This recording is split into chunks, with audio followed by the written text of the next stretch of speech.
All right. Can you see and hear me right now, chat? Let me know. Excellent. Thank you, Claire.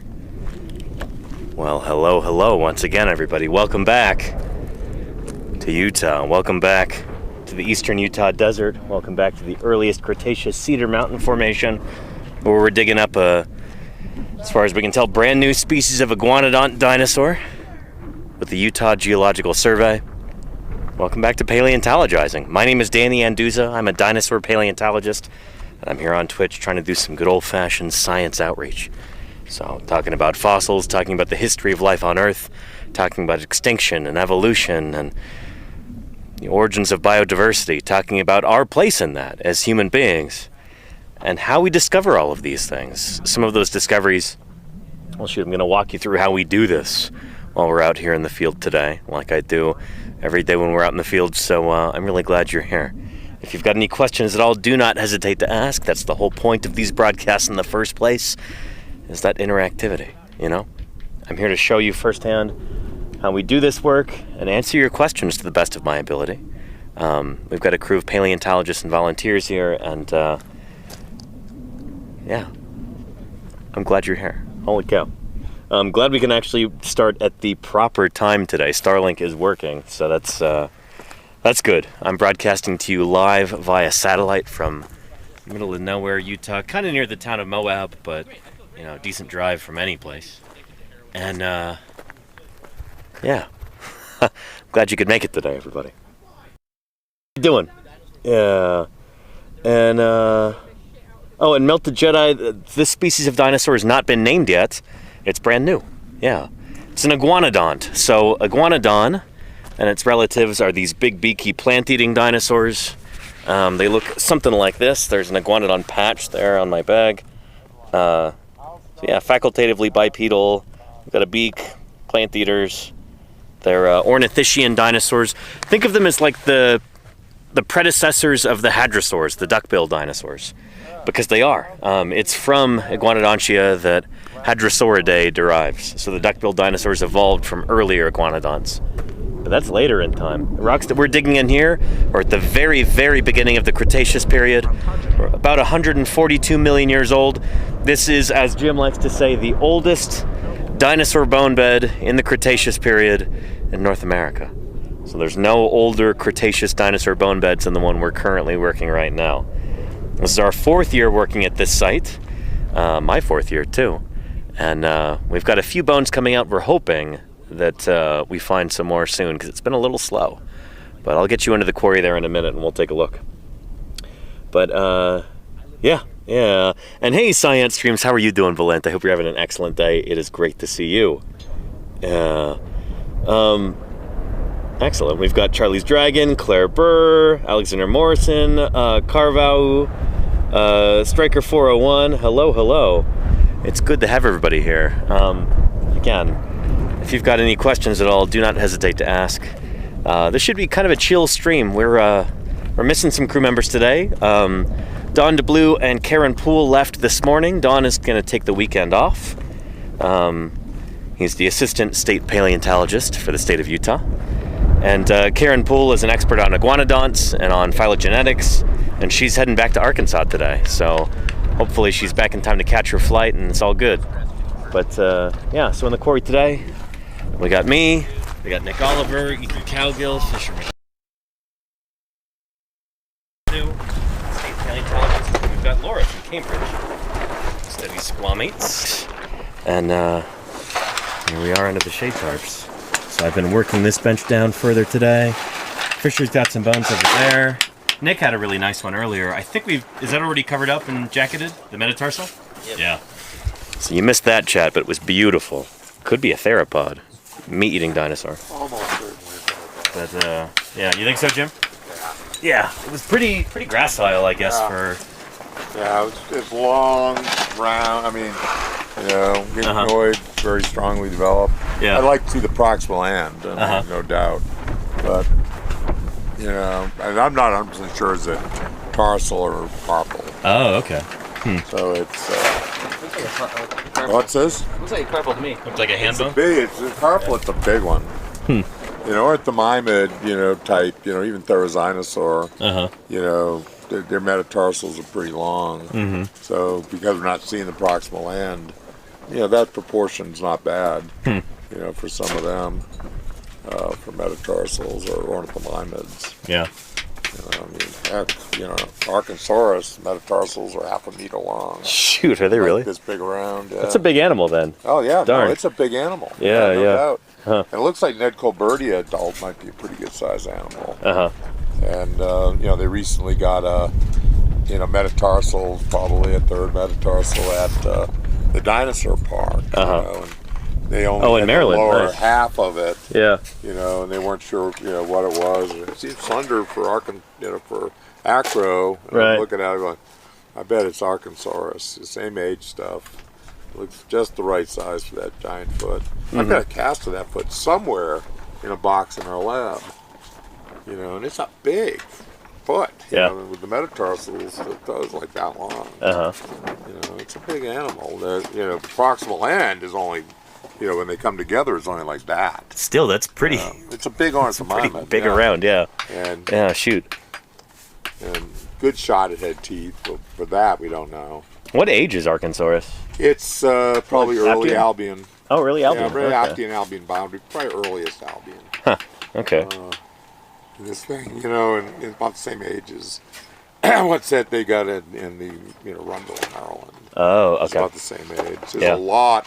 Cloverleaf is pretty much, for the most part, early Albion. Sure. Earliest Albion. Yeah. We had a very widespread set of sites in North America around that age. Yeah. Which is why this is so crazy here. So many faunas. And nothing that positively correlates to that level that's everywhere else. I mean, we span it, so. Sure. It's just, there's carbonate on that bone. It's too hard. It won't work. But I'm sure we have cloverleaf age stuff here in the lower Ruby Range. Or middle Ruby Range. I was telling chat we're digging in rocks about 142 million years old. Would it be a stretch to say 143? Give or take. I mean, it's like, we got ironstone that's probably really close to the boundary. And, they just moved the boundary to 143. Right. You know? It was 145, and all of a sudden, a year later, the new time scale, it's 143. Like, why? You're going to get some answers when you go to Europe. What happened? Right? Yeah. It's like, why did you jump at 2 million years? Yeah.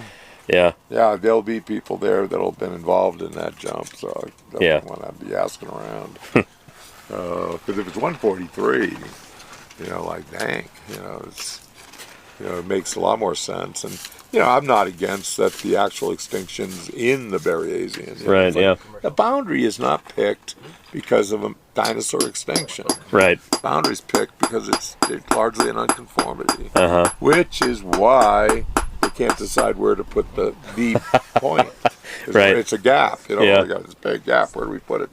It just falls down when we try to put it there. Can we take a look at your shirt today? This is cool. Yeah, from the 2024. Nice. Utah Friends of Paleontology, UFOP. Yeah, it's kind of commemorating the Huntington mammoth turning into a skeleton. That's really cool. I like that. Or does it turn this way? I don't know. But it's kind of gross a little bit. A little bit, yeah. Of a big elephant, but as it runs, zombified. This happens to me when I run. Yeah, I like running. But I figured since Josh was coming out, wear the shirt from their Utah meeting. Nice. And he got the mammoth. The hockey team's mascot is, the Utah Mammoths. Oh, is that official now? It's official. Utah Mammoths is going to be. Is it an NHL team? Oh yeah. Wow, cool. Yeah, that's neat. The Mammoths. I mean, a dinosaur would have been cooler, but maybe a little bit less ice themed. Yeah. No. Ice. Well, I mean, everywhere's got mammoths, though, Fisher. Like if it were allosaurs or something, that would be, at least more uniquely Utah. So what is Fisher dogging on mammoths now? No. Opposite. I'm trying to stand up for theropod mammoths. smashing, but I will not have you smash proboscideans. Proboscideans are amazing. I'm just saying that they're cosmopolitan. They're all over the place. So, I guess Utah would be lucky to be able to scoop them up and say, yeah, that's the Utah logo, when everybody has mammoths. Getting that from you now, Danny? Is that what I'm getting? Yeah, mammoths are a dime a dozen, Your mammoth your Irvingtonian Museum is a Utah mammoth. It is, yeah. Yeah. I'm hopefully going to do a live stream from there when I get back. Yeah. In the exhibit, the big mounted skeleton is the Huntington mammoth. The one at Price? The one at South Dakota, the Mammoth Hot Springs. Oh, that really? skeleton that's mounted. That's ironic. Is the Huntington mammoth. That's really funny. It's probably the most widely distributed mammoth cat skeleton. Call me. So it's the same one in Price, right? Yeah, they have the real one. Right. Yeah. Very cool. But no, it's widely distributed in mammoth exhibits. I think Cooley Springs has one in their exhibit. Nice. Yeah. It's just complete big. It's a big mammoth. It's one of the biggest mount of a mammoth in North America. Yeah, and we've got the skull now in Fremont, California, at the Children's Museum. I'll see if I can do a stream from there when I'm back home, maybe like mid-August, because I've also got that life-size 3D printed T-Rex skull to deliver. Maybe I could do a stream that day upon delivery. That would be pretty cool. So stay tuned for that, chat. Yeah. Anywho, let's see. Sweet Potato Soar in chat said, say hi to everybody for you. So, hello everybody from Sweet Potato Soar. What's up, Sweet Potato? Yeah. But, yeah, man, Karen's spot over here seems so empty now. Shoot. Look at how clean this is, though. This is nuts. Thank you. Thank you very much. Like, just swept all... It should look like this, but it doesn't. This is wild. Well, this means, we're definitely not going to miss anything. Exactly, yeah. Yeah, like if there's a bone fragment that goes missing, you'll be able to spot it really quick. And like this pigsty over here. Shoot. The National Park Service is struggling with drafting funding. I'll clean this up later. Or now. Let's do it now. Oh, and Sweet Potato Soar is Nick. Oh, Nick from Pittsburgh. Well. Hello, Nick. How you doing? Good to have you here. I thought I recognized that name. But, yeah. Everyone's from Pittsburgh. It's true. Yeah. Yeah. It is. Yeah. That's where, that's where humans originated, was in Pittsburgh. Yeah. In the city limits. Mm-hmm. Heard of the Piltdown Man. Piltdown Man? Now, now you've heard about the Pittsburgh Man. The first man. Yeah. Yeah, the Big Bang, that happened in Pittsburgh. You can believe it, yeah. It's the center of the universe, and it still is. Down in Pittsburgh. Yeah, that's where the singularity occurred, Puerto Rico. What's that? Is that where PBR is from? PBR? Beer? Yeah, Pittsburgh beer, right? Answer is yes. Pittsburgh. Pittsburgh Rad. Let me set this down over here. And Alexander Morrison, our resident Archosaur fanatic, says, been looking into the crocs of the neighboring region of North America around the time of your dig, and so far everything is pointing to goniophyllid crocodilomorphs. Might be wrong, but still digging the info. Interesting, yeah. Truly. What's that? Truly, most likely. Yeah, so almost certainly a goniophyllid? Yeah. The terrestrial croc, from Andrew's site, a little bit younger, but still. That's in the Cedar Mountain. Yeah, but it's in the upper yellow cat. Yeah. That skeleton is probably a pretty basal, new Suchian. Gotcha. Neosuchian. But it's fully a terrestrial, line. Yeah. But goniophilids, these aquatic crocs, and there's a variety of groups. Muscle Touches has 5 different groups of crocs. Yeah. Including, modern crocs, goniophyllins, a whole spectrum of things. And we probably have more than one in here too. Yeah. Nice. But yeah, goniophyllins probably pretty dominant. Nice. Particularly aquatic crocs. Yeah. Cool. Oh, I should mention too before I forget that Josh Lively showed up to the quarry earlier today and spent a few minutes here, picked up some specimens from Jim, and went out to a microsite with him and stuff. I'm set to join his crew at Lori's site in mid to late September. So we'll be doing some more ankylosaur excavation there. It's gonna be good. Yeah. I need to double check with him that live streaming is okay, but yeah, we'll see. Oh, and Nick says you never heard of a dinosaur named Sweet Potatosaurus hornachekari. It was found in downtown Pittsburgh. Of course it was. Yeah. Nice, Dick. Yeah. Yeah. And Nick is so happy to see Jim there. Oh yeah. Yeah. They go way back.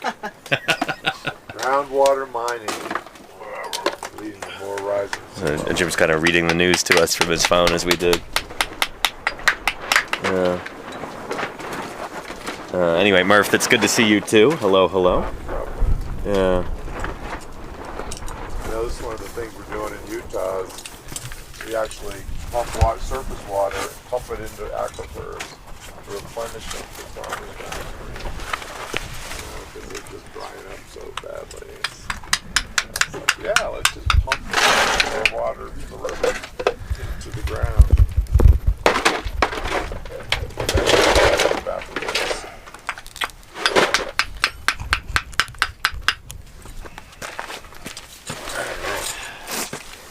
That's important. I'm glad to share that. Ooh, public that wasn't the whole politics.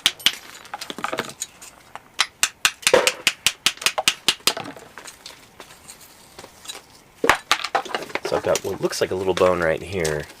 I'm going to be removing a rock from around it. And that way we can get down to this, and it might just peel up with this one surface here, or maybe it'll continue plunging down in this next layer. I don't know. We'll find out.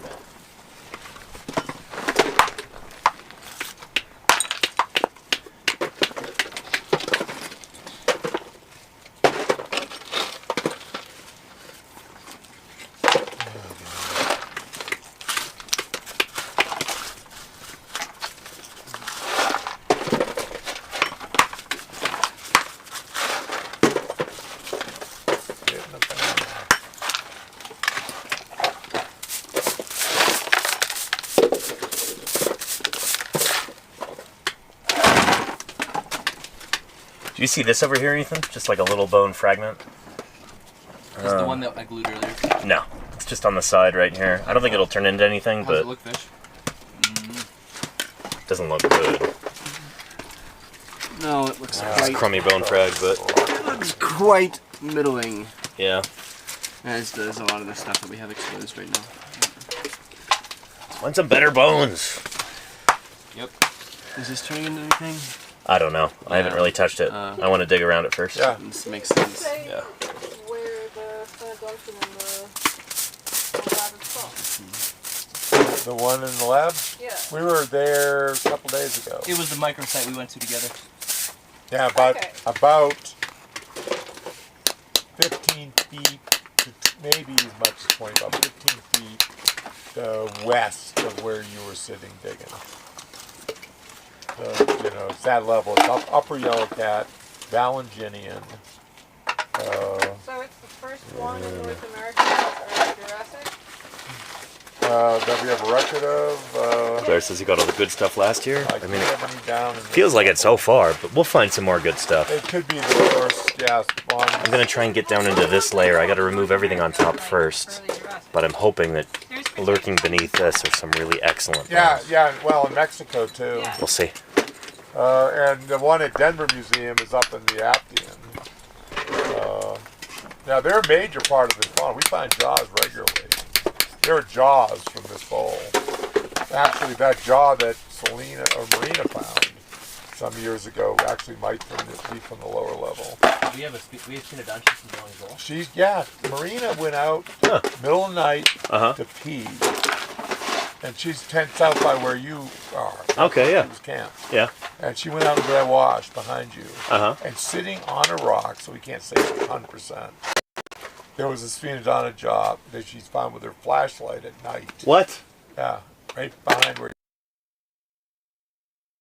Prospecting at night. Accidental prospecting at night. That's Yeah. nuts. And Yeah. jaw- That smells Probably terrible. one of her drawers. But it was picked up right in the wash behind where Danny's. That's almost certainly a different taxon than the one from the poison strip. Well, did it come all the way down from the upper yellow cat? Oh, did it weather down? Yeah, I mean, well, it's certainly near the bottom of the yellow cat there. And considering it's a whole job, but it's sitting on a rock. I mean, that's a pretty coarse Japanese thing. Wash. It's like, I wouldn't want to be too committal on what level it is. It's a small one. It's just like the ones. I see no morphologic difference from the ones that we see in Valentinian. We see jaws there, not that commonly. I would not be surprised if they evolve really slowly. Yeah, probably. Because they've got a really long gestational period. It takes a long time to reach sexual maturity. Like Tuataras, Sphenodontians, they just evolve slowly. And all of these are iguanodonts, so they're all herbivorous ones. These grinding, dentitions. But non-rooted teeth, right? Well, they're fused to the jaw. Yeah. After that, so. No tooth sockets. Pretty wild, yeah. But they're very transverse. Mm-hmm. Yeah. Very distinctive. And definitely we have a number of them in our collections. I've got to retool one of my 3D printers at home, put a smaller nozzle on it so I can print some Sphenodontian skulls like really high res. Yeah. I think that'd be really cool. I've got one right now and it's really grainy. Like, Yeah. What do you do for better resolution? Like for smaller stuff, just really small nozzle? Really small nozzle. So I'm going to get a 0.25 millimeter. I've got a 0.8 right now. It's really fast. But just slice it for that. Exactly, yeah. You can also set the printer speed a little bit lower, and you'll get a little bit less jittering, so like the print lines won't be quite as distinct if you set the printer to just print more slowly. But that can also mess with certain things. It's like, everything's fine-tunable. Like, it's all a balancing act. The thing is, I've gotten in, I used to just do factory, and I would fine-tune it, and then things would just get totally out of whack, and I would try to find where I messed up, and then I would just go back to factory. Yep. I know, they got printers though that'll do like 50 microns, which is like, the resin printers are a microscope to see those lines. Really expensive though, and they smell.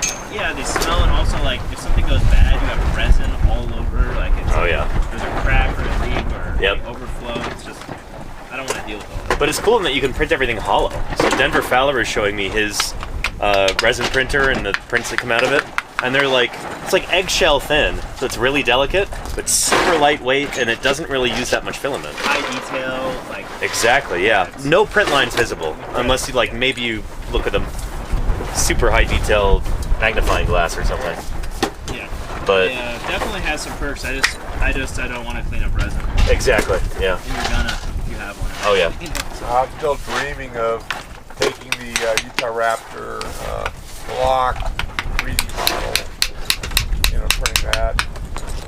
I mean, Danny, we should have you print that, like this big. The Mega Block? I'd love to do that, yeah. The front end, that whole front end. Oh yeah. You have a beautiful 3D model of it. Uh-huh. Beautiful, high resolution. Send me the files and I'll print you a copy, yeah. We can make that happen. Yeah. We wanted a print of that, if you could print a big one, life size. Uh-huh. And then, put it together we'd replicate it. We could make a mold of it. So they could get a cast of it down into the... Wouldn't it be easier just to mold and cast the real thing? Like, I know it's delicate, but... We're not going to do that. We are not going to mold the real thing. Because in order to clean it up properly, with the kind of printer I have, I would need to see the real thing. Because you've always got to remove supports, you've got to remove all this crud on top. Like, I would need a real life reference to be able to get it right, The model, well, you just look at the model. Because the model's full color. Oh, that's true, huh? And it's super detailed. Yeah. I mean, the big model is a big file. Huh. They can send you the whole file. Yeah. I'd love to have it. And I can print you a... If you looked at our fly-through online... A little bit, yeah. Yeah, that's the model. Yeah. That's weird.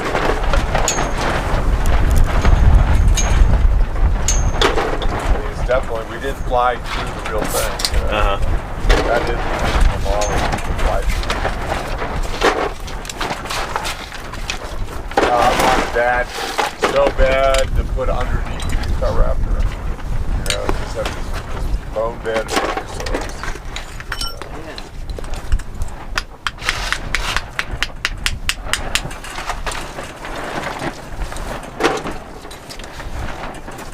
But, you know, it's one of those things where it's like, you know, if you made that smaller, they cast, you know, get cast, like print this thing off.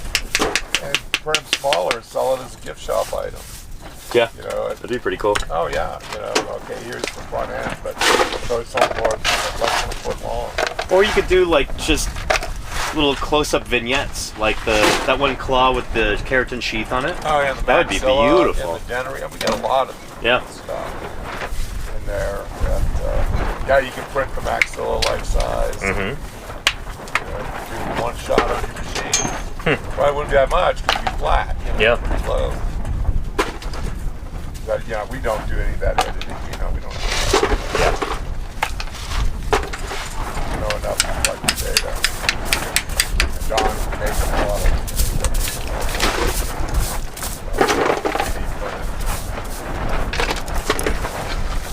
I bought those files, Danny. I just haven't printed it yet. Which ones? The skull, the one you brought out last year. Oh yeah, yeah. Remind me, and I'll send you the ones for the Rex skull. Oh yeah, please do. Personal use only, but yeah, I'm not. No one. I'm saying that for chat, you know. No one even do that. You know what I mean? Yeah. You can print the Archosaurus on a public site. Who is? The Archosaurus foot. You know that big one at the Myman we were talking about? Is it really? Yeah. I mean, Rebecca published it, named it, and every single bone in it. Oh, Archosaurus. Yeah. Archosaurus. Oh, shoot. Supplemental includes 3D models of every single bone. Yeah, I don't have that one. I got to track that down. Yeah. That sounds really cool. Paper. Yeah. I'd love to have that in my office. It's frustrating when you see a paper that says like, oh yeah, all our files are available on Morphosaurus. And you go and you look and they're absolutely not. Like you go to the profile for their institution. That's the way it is, it's a problem. Yeah. Yeah. It needs to be rectified because like I'm sure they intended to do that, but nobody got around to it.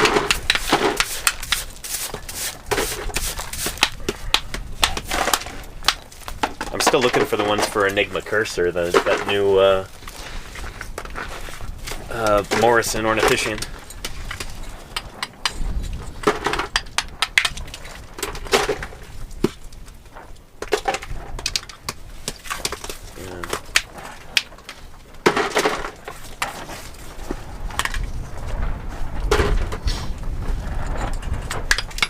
Well, that'd be really cool, Alexander. That'd be really neat. Varinasuchus. That'd make a pretty cool display piece.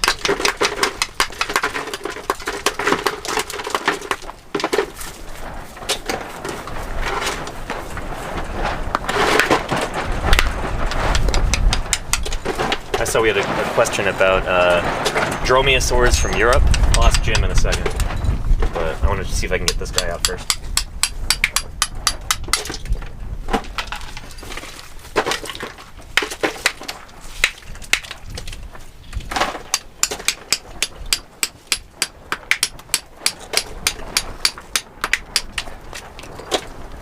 yeah, this phylogeny is interesting. They put Achillibatar out.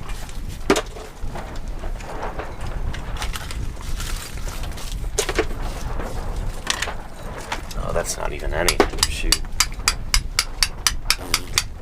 This little bone pebble. Darn.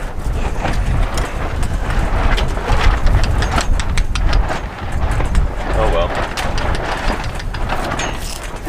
Sometimes you see like a little bit of bone sticking out, and that's all it ends up being is just a little nubbin.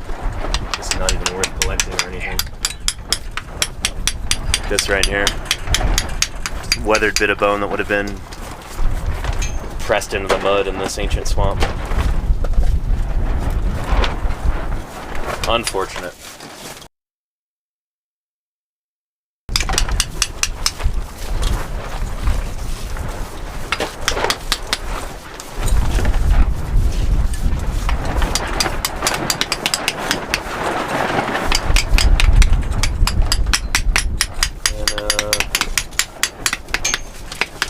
Got a question from Ping Puncher.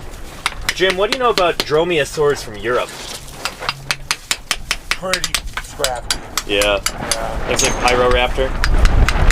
Yeah, I mean, there's not much to do with them. Yeah. Although we do have Balaur from Romania. Yeah, that's a really interesting. Yeah. But real, bizarre piece. Balaur, if you want to look it up. Really cool raptor, dromaeosaur dinosaur. And the weird thing about that one is it seems to have 2 big sickle claws on its foot. Yep. There's no question it does. Yeah, the hallux is also it is the hallux, right? The big one, yeah. One, and their big one is 1 and 2. Right, yeah. Normally it's just 2. Uh-huh. I mean, it's, it was described initially as a basal bird. Right. And you rarely ever see it. I'm looking at a phylogeny this instant. Dromaeosaurs. And yeah, let's take a look at it's that. never on these phylogenies. Just because it messes up the tree topology? So they take it out? Yeah. I mean, is it actually a bird? Can we look over your shoulder at it? Yeah. On this one. So this is like we were talking about yesterday, a dinosaur phylogeny here, evolutionary phylogeny. Against time. These are dromaeosaurs. So there's Achillibatar, which I've said repeatedly I didn't even think belonged in dromaeosaurs or even Maniraptorans. You thought it was a tyrannosaur at first? No, just something else. Because the pelvis so primitive. But now we're wondering, is it indeed close to Utah? See, there's Utahraptor put next to it. Is Utahraptor and Achillibatar basal to dromaeosaurs proper? They don't have stiff tails and things like that. The same way, and closer to troodontids and more at the base of birds. Near where something more like what, because birds have a Maniraptoran. Yeah. Hell, Archaeopteryx has it in the Jurassic. So are these and whatever gave rise to troodonts what gave rise to birds proper? See, there's Archaeopteryx way down there, but. Are these guys actually basal to that? That's what I'm starting to think. And it's like a lot of work. I won't live to see it all. But have any phylogenies recovered them that way yet? Well, they don't have what we have. Right. Yeah. Nice. But so cool. It's cool to seeing put into practice what we were talking about yesterday on stream with Karen. Yeah. But in some ways, I like this one better than most. Is your Gavucci on there? Like Deinonychus is, I'm trying to find Deinonychus. Do they have Deinonychus on here? Oh, there it is. See, it's way over here. They often put it near Utahraptor. I don't believe it. I think this is the North American clade. Interesting. That it's with Ornitholestes and these guys, Tertioraptor and Utahraptor and Achillibatar over here, Velociraptorines in Asia here. Yeah, makes a lot of sense. These are the Ulanligids, southern hemisphere beasts. Yeah. So I like this one a lot better than most in terms of what it says. But Utah, that whole group may just go down there. Yeah, that'd be pretty cool. It'd be very cool. Like that would really shake up Maniraptoran. Maniraptora as a group, Yep. Yeah. It'd be the basal group, probably. Squiggles in the chat says, Jim, don't talk like that. You may see them find evidence in your time. You got lots of years left. Claire says we need to make Jim immortal. Science works slow. Good science works slow. That's true. It's like we're plugging along. We keep getting better. So we think this. Let's change our mind. Put it there. But we're honing in. We get better and better. Results. But we keep improving those results. And when we take a brick out of the wall, we don't knock the whole wall down. Well, even if it does take a long time, maybe we can freeze you. Yeah. So you thaw you out in a while. Oh yeah, you can download me into a computer. I'd go for it. I would like to know this. Just wait. There's been a number of pubs. Let's run them through Kirkland and see what you got to say. Well, I'm sure that some of the trading data from that is going to come from these VODs, from these streams. But yeah, I like this tree. This is the one they did for, what was it, Dina Batar, the San Juan Basin one a few years ago. And I do like this one. Well, holy cow, is that Quinn there in the chat? Hello, Quinn. How you doing? You can, whenever you want. You don't got to worry about stream stuff for that. Hope you're doing well, Quinn. Hope I was just gonna pick it. you're surviving okay out there in civilization. But Easier. got Fisher here. We got Nick. We got Ethan. Let me grab you one. Yeah. Danny, just so Yeah. you know, I'm gonna use the hammer to blow through this for like 2 Yeah. minutes. Go for it. Yeah.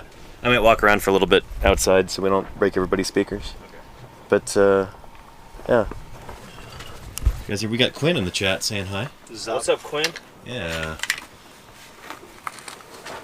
Would rather be surviving out there with you guys. We'd prefer to have you out here too, Quinn. Shoot. Don't buy cheap sunscreen. Noted. Hey, let's put this on. Bring my water up there and we'll walk around for a minute. Well, we've got jackhammering going on in the quarry with the jackhammer. Or the rotary hammer, more properly.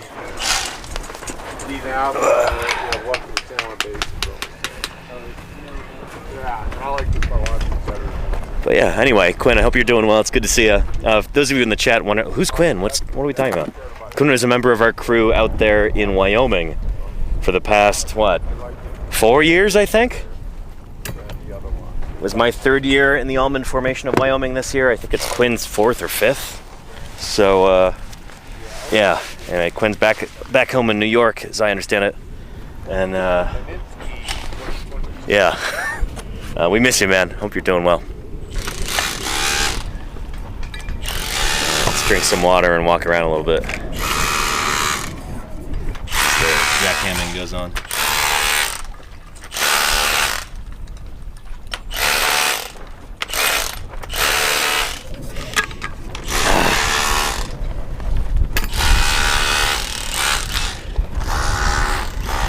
And 5th year, super senior, hell yeah. I mean, heck yes, Quinn, yeah. Family friendly chat, sorry. But yeah. Anyway, if anybody's just joining us, given that we've got 287 people watching, and yeah, Reiko, sorry. Back to Eastern Utah, or if it's your first time, welcome to Eastern Utah. We're near the town of Moab, kind of near the town of Moab. We're in the middle of nowhere, out in the Utah desert, digging up dinosaurs with the Utah Geological Survey. So we're currently working on public land, federal land, in fact, that belongs to all of us as residents of the United States. This land is administered by the Bureau of Land Management, the BLM, and we're working here under permit, digging in the earliest Cretaceous Cedar Mountain Formation. Rock's about 142 million years old. We've got a brand new species of iguanodont, possibly 2 brand new species. We're still trying to figure that out. We've got a bunch of different hip bones that all seem to kind of fit into 2 categories, maybe. So Jim and Dawn think they've got 2 species. Karen is not so sure, but she's working on it. We'll figure it out, but we need more specimens, and that's why we're out here. It's our 4th year working at this site, and yeah, we're hoping we find some better bones soon, because a lot of the stuff that we're finding over the past few days has been a little bit disappointing. But hopefully, one of these streams will, all come online and go, hey, everybody, we found some incredible bones earlier today. Let me show you. But that's not today, not so far, at least. But yeah. And this land is your land, and this land is my land. Exactly, Claire Burr. Yes, indeed. That's exactly what Pete Seeger was talking about, This land belongs to you and me. And Ping Puncher says, who would have thought in the last century we'd get to witness a dig live? How cool is that, Shoot. When I first started broadcasting on Twitch, I was really excited about the idea of one day streaming fieldwork live, and now I do this on the regular. When I was a kid, I for this kind of thing. This would have been absolutely incredible. I would have lost my mind over the chance to watch paleontological fieldwork happen live and be able to interact with the paleontologists via chat, that would have been incredibly cool. So I'm really happy that I get to provide that to anybody who tunes in. So on that token, if anybody's got any questions, don't hesitate to ask. That's what this is all about. Yeah. Anywho, somebody was asking earlier in the chat, and sorry I didn't respond to it right away, but this idea of like old Earth creationism. Yeah, this idea that like, you know, it's not like the Earth is only 6,000 years old, like young Earth creationists believe. But like, oh, well, you know, maybe the Earth is very old, and, you know, it's like that sort of idea is certainly far less ridiculous than young Earth creationism, given that we know that the Earth is very, very old. All of the evidence points in that direction. If you want to invoke some sort of, you know, deity or creative force or something like that, it's like, okay, I guess, but it's not a scientific idea because it's not inherently testable, you know? It's sort of like, try to come up with an analogy here that makes sense.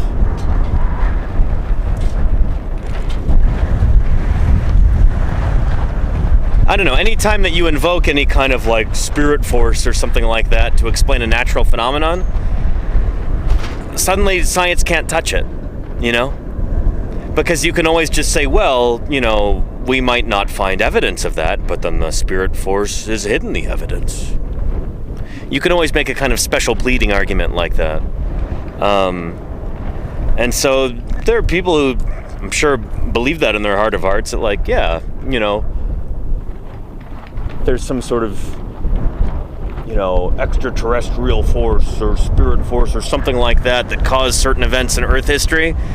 And you're welcome to believe that, but once you start using that as an excuse to stop investigating, go, well, I already know what happened because it, you know, I have some special esoteric knowledge, you're no longer doing science. And it's going to make you a poor scientist in the sense that you're not going to be looking for evidence, you're not going to be testing ideas as well.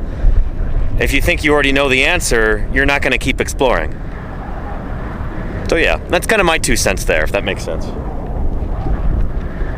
My 2 cents with a C, if that tracks. Anyway.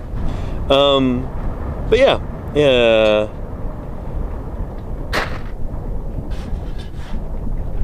And Resin says, I know I lurk like a fool. No, lurkers are wonderful, Resonate. Learning so much. I'm so glad. I really appreciate you being here, and thank you for the kind words. It's great to have you. Let me know if you've got any other questions. Yeah. And Rakadactylus says, science knows it doesn't know everything, otherwise it would stop. And there you go, Rako. I like that a lot. That's really nice. Potato says, lurkers are the backbone of Twitch. It's true. That and lots of very expensive servers. And Quinn says, but I watched episode once.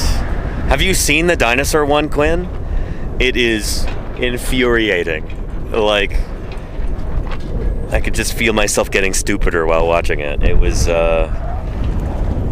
oh goodness. Ironically enough, they take a bunch of like young Earth creationist tropes and fallacies and stuff like that, and they just basically put alien wallpaper over it. It's very goofy, and yeah.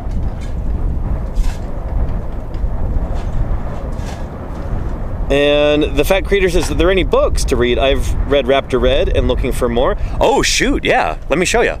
We've got a brand new book that just came out about the Cedar Mountain Formation, about these very rocks, about this very science. This is kind of a new frontier in the world of dinosaur paleontology, looking at the Cedar Mountain Formation, understanding the earliest Cretaceous period in North America. And so it's called Dinosaur Frontier, Utah at the Dawn of the Cretaceous. This book just came out a couple months ago, and I'm in it. Let me show you. A bunch of us are in it, actually. Here. In fact, it's at the very end. right after the index. Got this photo here. There's the quarry right there at the end of the road. And then here's us walking from the quarry up toward camp over there. So, yeah, there's Ethan, there's Bilal, there's me, and there's Nick right there. I don't know where Fisher is. Is that Fisher? That might be Fisher right there. Yeah. Yeah, there's Don DeBlue, there's Gavin. Yeah, anyway, there's a book by Krista Sadler, who is kind of an adventurer.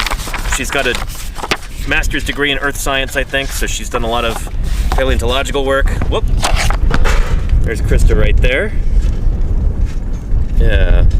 And there's Jim right there, too. So, Jim was encouraging Krista to write a book on the Cedar Mountain Formation for years and years, and it took years to make, and it is finally done.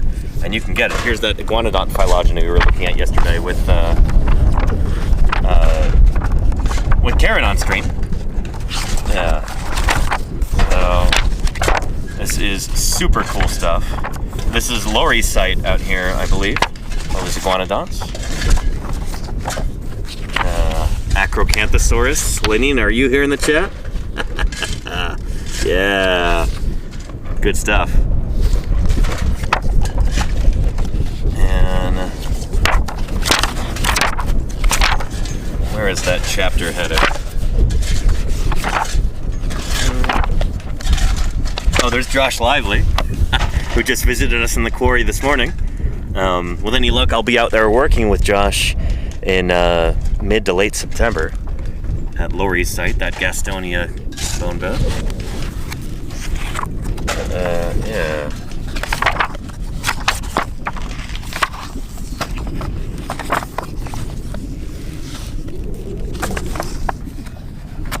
Where is that other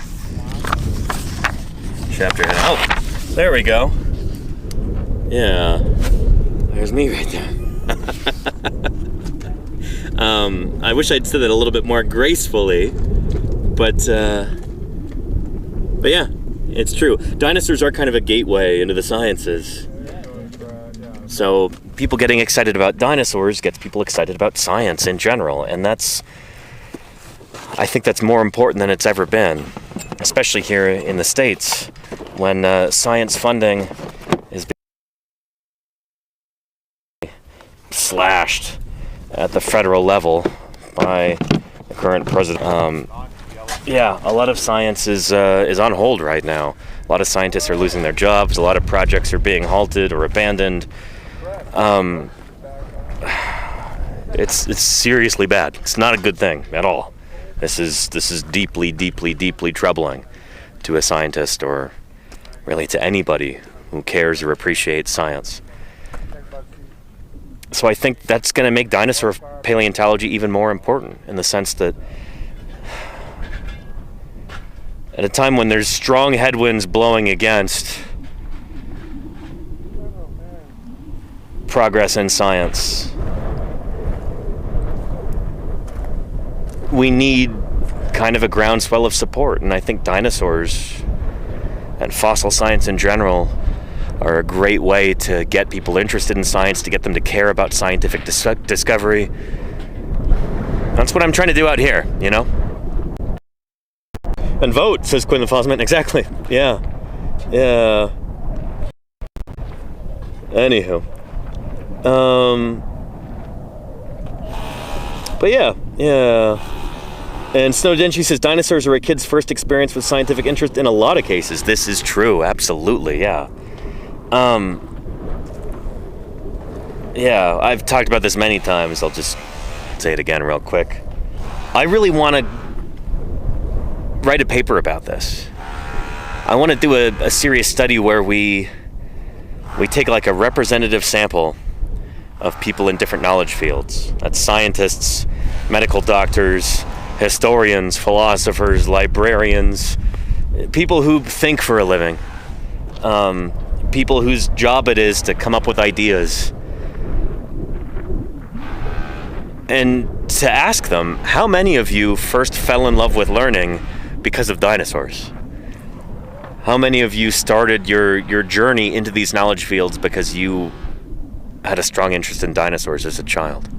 Because I think it's a not insignificant number. I think it's a solid chunk of that group there. Dinosaurs were their first foray into knowledge, learning, finding out new things about the world, things that your parents don't know, things that the adults in your life aren't aware of, but you as a kid get to learn about dinosaurs, and suddenly you're an expert in something for once. And that's a powerful feeling for a kid. That can get you to fall in love with learning. Dinosaurs are a really powerful tool in that sense, and I'd love to have actual numbers on that, you know? So one of these days, I really want to make that happen. Yeah. But yeah, anywho. And you Brontes, is that Andrew there in the chat? Holy cow. Andrew Milner, I hope you're doing well. It's good to see you.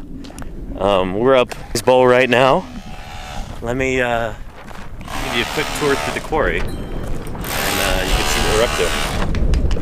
But holy cow, I'm excited to see you, Andrew. Holy cow. Hope things are going well in St. George, and I hope that a lot of those volunteers and supporters who came out to help with the emergency fossil dig, I hope they're sticking around. I hope you've got a whole cadre of people helping you out down there.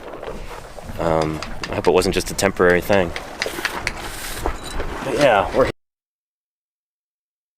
Quarry in Doling's Bowl, and there's we do have Andrew here in the chat, right? I just saw the gift sub from Murph, but I hope you're here.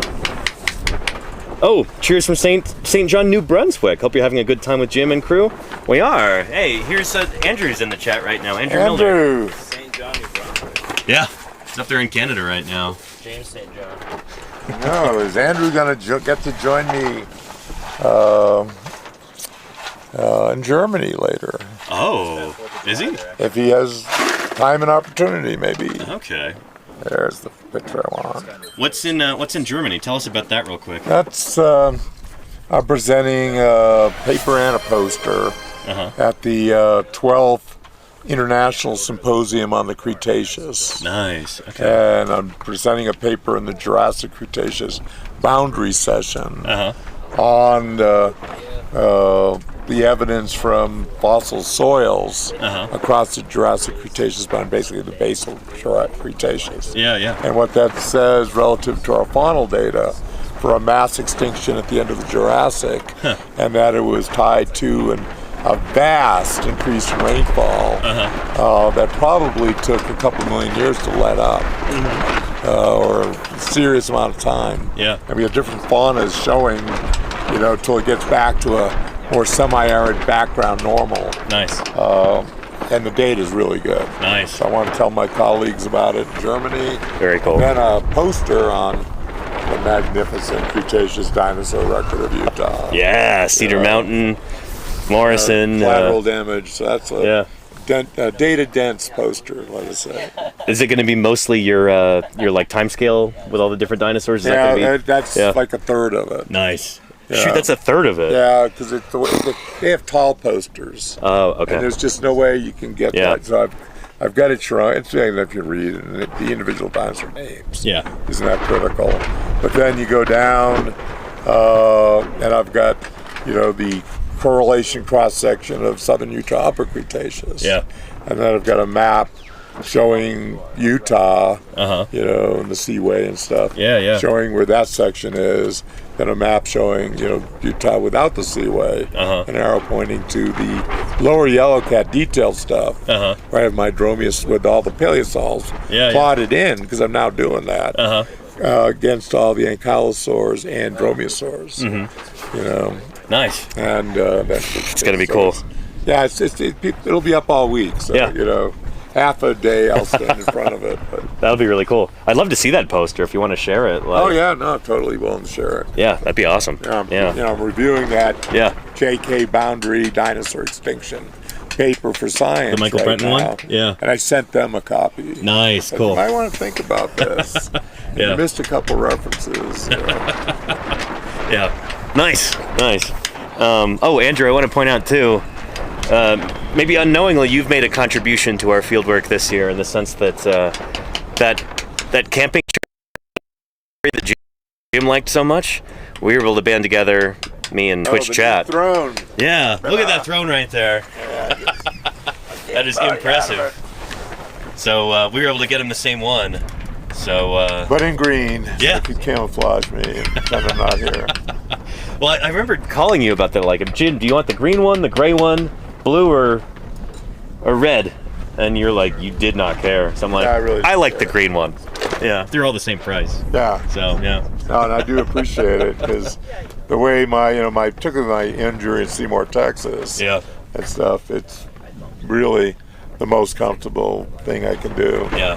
Like moving sideways and stuff, the tears in my lats. Oh, Well, it's good to have you out here, Jim. Shoot, Not I fun. really thought we wouldn't have you out here this summer. I thought you'd be staying home, so it's nice to. Came close to it. Yeah. The last minute, I was like, should I really go out there and be a burden? It's good to have you out here. Shoot.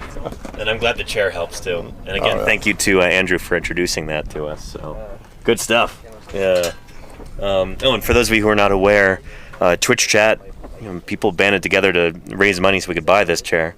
So thank you again for that. Yeah, I was real surprised. Yeah. Like, all of a sudden, oh, we got you a chair. It should be at your house any day now. Good stuff. 'Cause I was definitely going to buy my own. Yeah. That's a pretty cool chair. Everybody needs some sort of special allowances in the field. This is kind of an inhospitable environment. So, yeah, I don't know. We all do what we can to make ourselves comfortable and make things livable out here.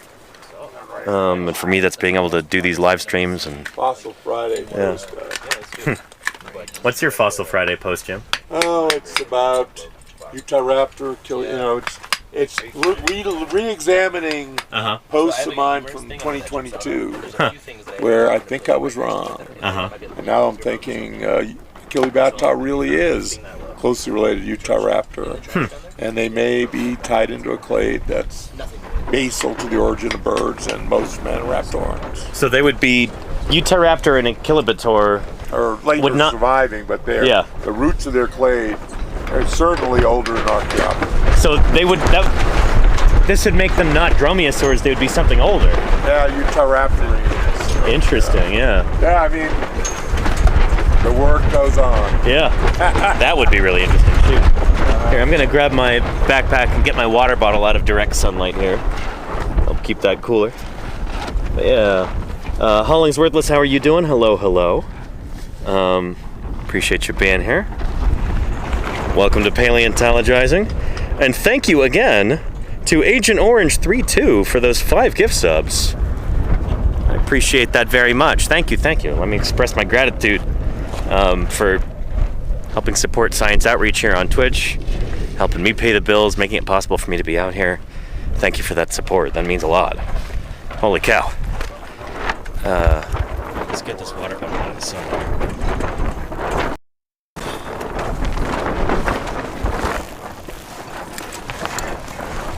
See how long that lasts as the sun continues to move. You know what, let's drink some of it too, actually. While we're here, you know?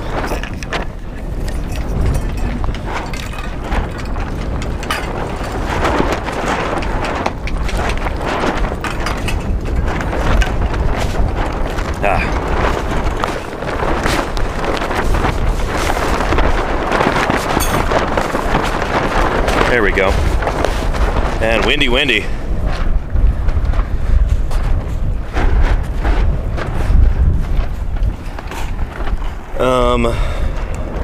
Let's see. And Murph says, how would that name be determined for a new grouping? By the oldest known in the lineage or by the author's choice? I think it's author's choice in that case. Like, you pick something that makes sense. So if you're naming a new clade, that's basal to dromaeosaurs and troodontids and birds, you would come up with a new name for it, but I think that would probably be, for simplicity's sake, based on like the name of a taxon that everybody already knows. You could come up with some kind of novel name for a group, but that might get confusing. Jim said Utah raptorines, but the thing is, if it's a separate group that's basal to aves and troodontids and dromaeosaurids, I would think it would be at least a family level name, so it would be like Utah Raptoridae. Because, yeah, Utah Raptorinae, Utah Raptorines, that would be like a subfamily. And that doesn't sound like what we're talking about here, but I don't know. I'm not an expert in, I don't know, taxonomic nomenclature. Yeah. Yeah, and holy cow, we have there's a gift sub from Ed Simpson. Holy cow, how many gift subs is that? That's bonkers, 20 of them. Thank you. Ed, really appreciate that. Holy moly. I hope you're doing well.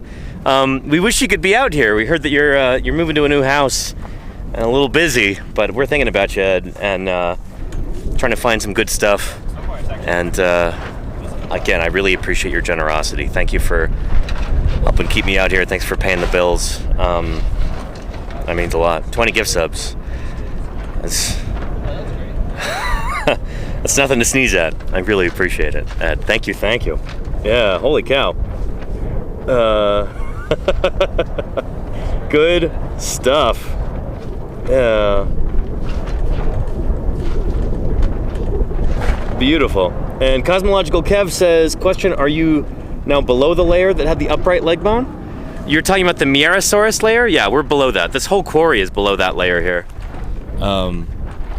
So, yeah, that would be, I guess, up by like where those plastic totes are, up there. We're in a stratum that is below that.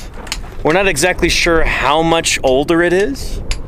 It could be hundreds of thousands of years older, or it could be a few hundred years older. We don't really know. I'm not sure what the deposition rate is here, but that's one of the things that we're trying to figure out at this site. Yeah, and people like Ed can potentially help us figure that out. But yeah, anyhow. Dark brown. I shot that in Rob's shop. Let me see if Jim's got any pertinent messages for you, Ed. If you're still watching. And the dark brown is probable. Yeah. Yep. Whose foot? Mine. Okay, for Yeah.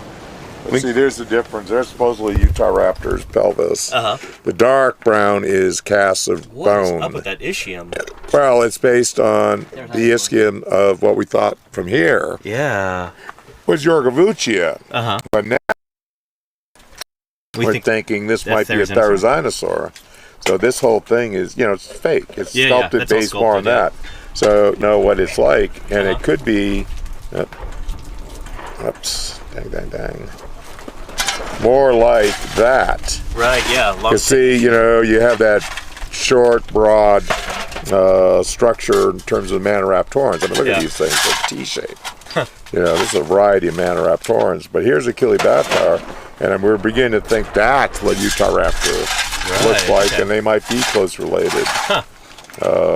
Is there anything in the Utah Raptor block, an ischium that looks like that would support this? There may be. Okay.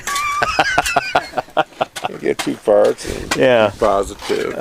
Sure. Other people will be the senior authors on some of this. I won't pry then. Yeah. It's been looking at this and and I'm not the only one. Nick Longrich, James Napoli, a number of people looked at this. be. We really got to dig in. And Yeah. our biggest problem is preparation is stopped. Uh-huh. We might have an adult Utahraptor ischium there, Uh-huh. but only the proximal end is exposed. And Oh. we've got to hire a preparator. It could be a month's work to expose it more distally. Just exposing that one bone could be really important. Drives me nuts. So I keep asking Don. Yeah. And Don's like, well, you want me doing nothing else for months, and we got to do this. And we need money for a preparator. Big in the state of Utah, please help. One of the most important dinosaur specimens in North America right now, the Utahraptor megablock. I streamed from there. What was it, beginning of last summer, I think? 2024? And work had already stopped at that point. Yeah. Nothing's changed since you were there. So it's this huge block that's got a whole bunch of different elements from Utahraptor and possibly some other raptor dinosaurs. I think we're all comfortable. There is a second one. Got at least one brand new dinosaur in there, and it's just waiting to be worked on. It's back in the laboratory in Salt Lake, and we're working on a paper. Can't find money to get it prepped, you know? Yeah, we're working on a paper with Ed Simpson on the bacteria preserved on the bone. Nice, yeah. You show that the bone was greasy. Yeah. The bacteria were coating the bones. We have sheets on the claws. Yeah. Skin preserved in there. Well, speaking of Ed Simpson, he just gifted a bunch of subs in the chat. He's here right now. Ed! Let's get on that. Yeah, this is good stuff. Yeah. I'm making a plug here, Fossil Friday. Just like, we need money. We got to get back to work on this. Right. There's no evidence that anything's happening, and we got to hire someone that has a portfolio. This is not something a volunteer's got to touch. It's got to be someone who knows what they're doing, and it's. For me, sometimes it's somewhat heartbreaking. I'm very satisfied that it won't be me in charge. I think James Napoli, I've said, would be the good guy to coordinate. He's going to bring other people. He'll have a team. Yeah. And hopefully I'll be a small part of that team. Yeah. But, we need young and hungry, not old farts like me. People get the job done. We had a question if we have any evidence of feathers on Utahraptor so far, on Utahraptor in particular. Not in particular. Would we expect to find that maybe in the Utahraptor block? Any chance? There's a chance because we have that one probably mantis claw of adult Utahraptor, and the sheath is slid off a bit. The keratin sheath, it's just a trace of the sheath. Yeah. But if we had a good ulna, which we haven't found yet, we might have quill knobs. Forearm, we should be able to see at least the traces of rachis, or if we got an ulna with quill knobs. There is no ulnas known for Utahraptor. I didn't know at that. all. Oh, interesting. So it's not like, they don't have them, or we have young ones, they don't have them. We have none. Yeah. But I expected big adult should have quill knobs if it has feathers. But given my thoughts here, primitive enough that it hasn't developed wings like we see on the Maniraptor. That would be wild. Yeah, all have wings. Even the flightless. Right. They have long flight feathers. But if these guys are basal to birds, maybe those didn't develop yet. So we've got to, there's a lot of work to be done. But we have the fossils in the building. Yeah. The questions, they just need to be cleaned. Right. Yeah. And we can't we're looking maybe dismantle sections of the block, and they have to be like this, and micro CT scan them, and digitally prepare a lot of this stuff. And but even to do that, we still have to hire a preparator. Right. We can't just have someone off the street do it. Yeah. It's going to take some real careful work. Yeah. Well, cool. Thank you for the question, Out of the Potato. So, answer is we don't have evidence of feathers in Utahraptor yet, but they almost certainly had feathers. Normally I've been trained for years that probably secondarily flightless. Like microraptorines and things are more primitive. But if they're basal to birds and dromaeosaurs, I mean, they might not. They would have, certainly they would have proto feathers, at the very least. But not like full-on branching flight feather kind of deal. It's like, it's very interesting because, that Therizinosaurs, like that. Yeah. If that's Therizinosaur, they do not have flight feathers. They have a shag. We have arms. Yeah, proto feathers, because they're pin-like feathers. And look at its pelvis. Utahraptor would be basal to that split too, and this below oviraptors. Yeah. Troodonts have a pelvis more like Achilibacter. You know, and it's like these guys, you know, gave rise to them and birds, and then things like overhead split off too. You know, like maybe before birds. You know, like where these things came off. You know, it's, you know, James said, you know, we may change nothing, but maybe we'll turn it on its head. You know, it's like, yeah, hurry up. I'm going to be, you know, well, many years will I have to work on this. But anybody knows anybody with deep pockets, we need to hire a preparator probably 2 years to do this project if we did it. Yeah. We're going to take it apart and we're going to micro CT it all at Yale. You know, so road trip. Nice. That'd be really cool. Yeah. Cool. Thanks, Jim. Yeah. Hey, let me catch up the chat. I feel like I missed a lot. Give me a second here. Quick weather check too. No clouds on the horizon. Nice. Hopefully it doesn't get too windy either. Yeah. So far the shade tarps have held up reasonably well, but yesterday one of them tore. It was one of our brand new ones too. So that's less than ideal. But you know, these are the things we put up with to have the privilege of going out and doing field work. Yeah. And again, this is why I'm excited to show you this stuff live. You know, you're what it's like to do paleontological field work out here. Unedited, you know, in real time. And I think that's special. You know, I think,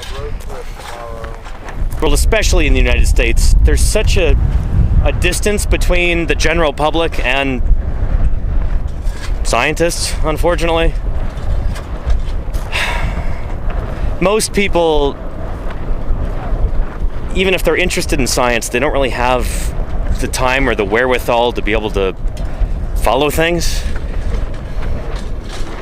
Science education is abysmal in this country, especially at like a, you know, sub-college level.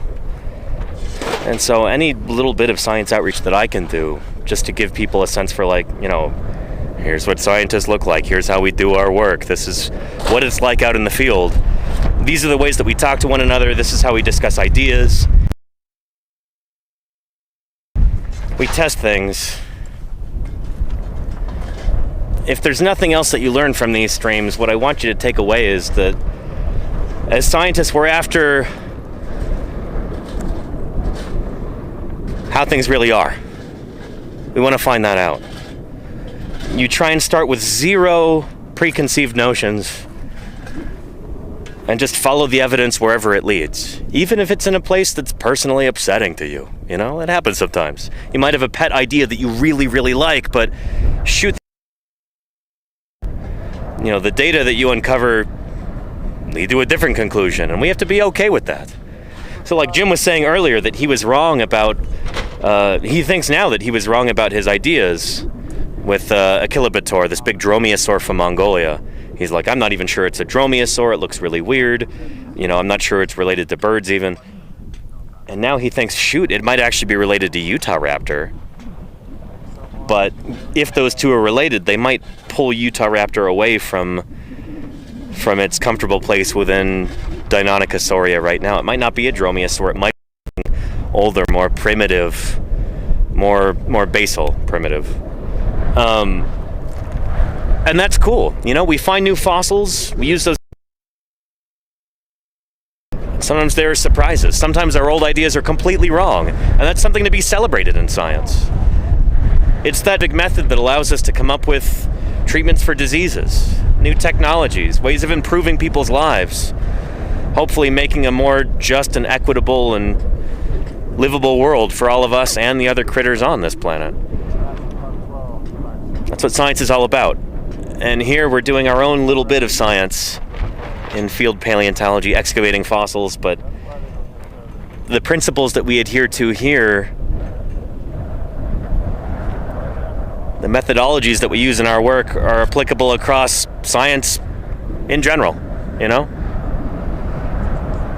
Anyhow, I'm ranting at this point. Let me get some water and catch up the chat. Yeah. And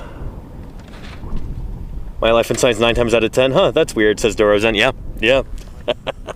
That is a constant refrain in the sciences. Like, that's surprising. What's going on here? It's something that we repeat again and again and again when we find new stuff. But finding new evidence allows us to scratch our heads and reconsider evidence that's been found before. We can formulate hypotheses, we can test them. That's what science is all about.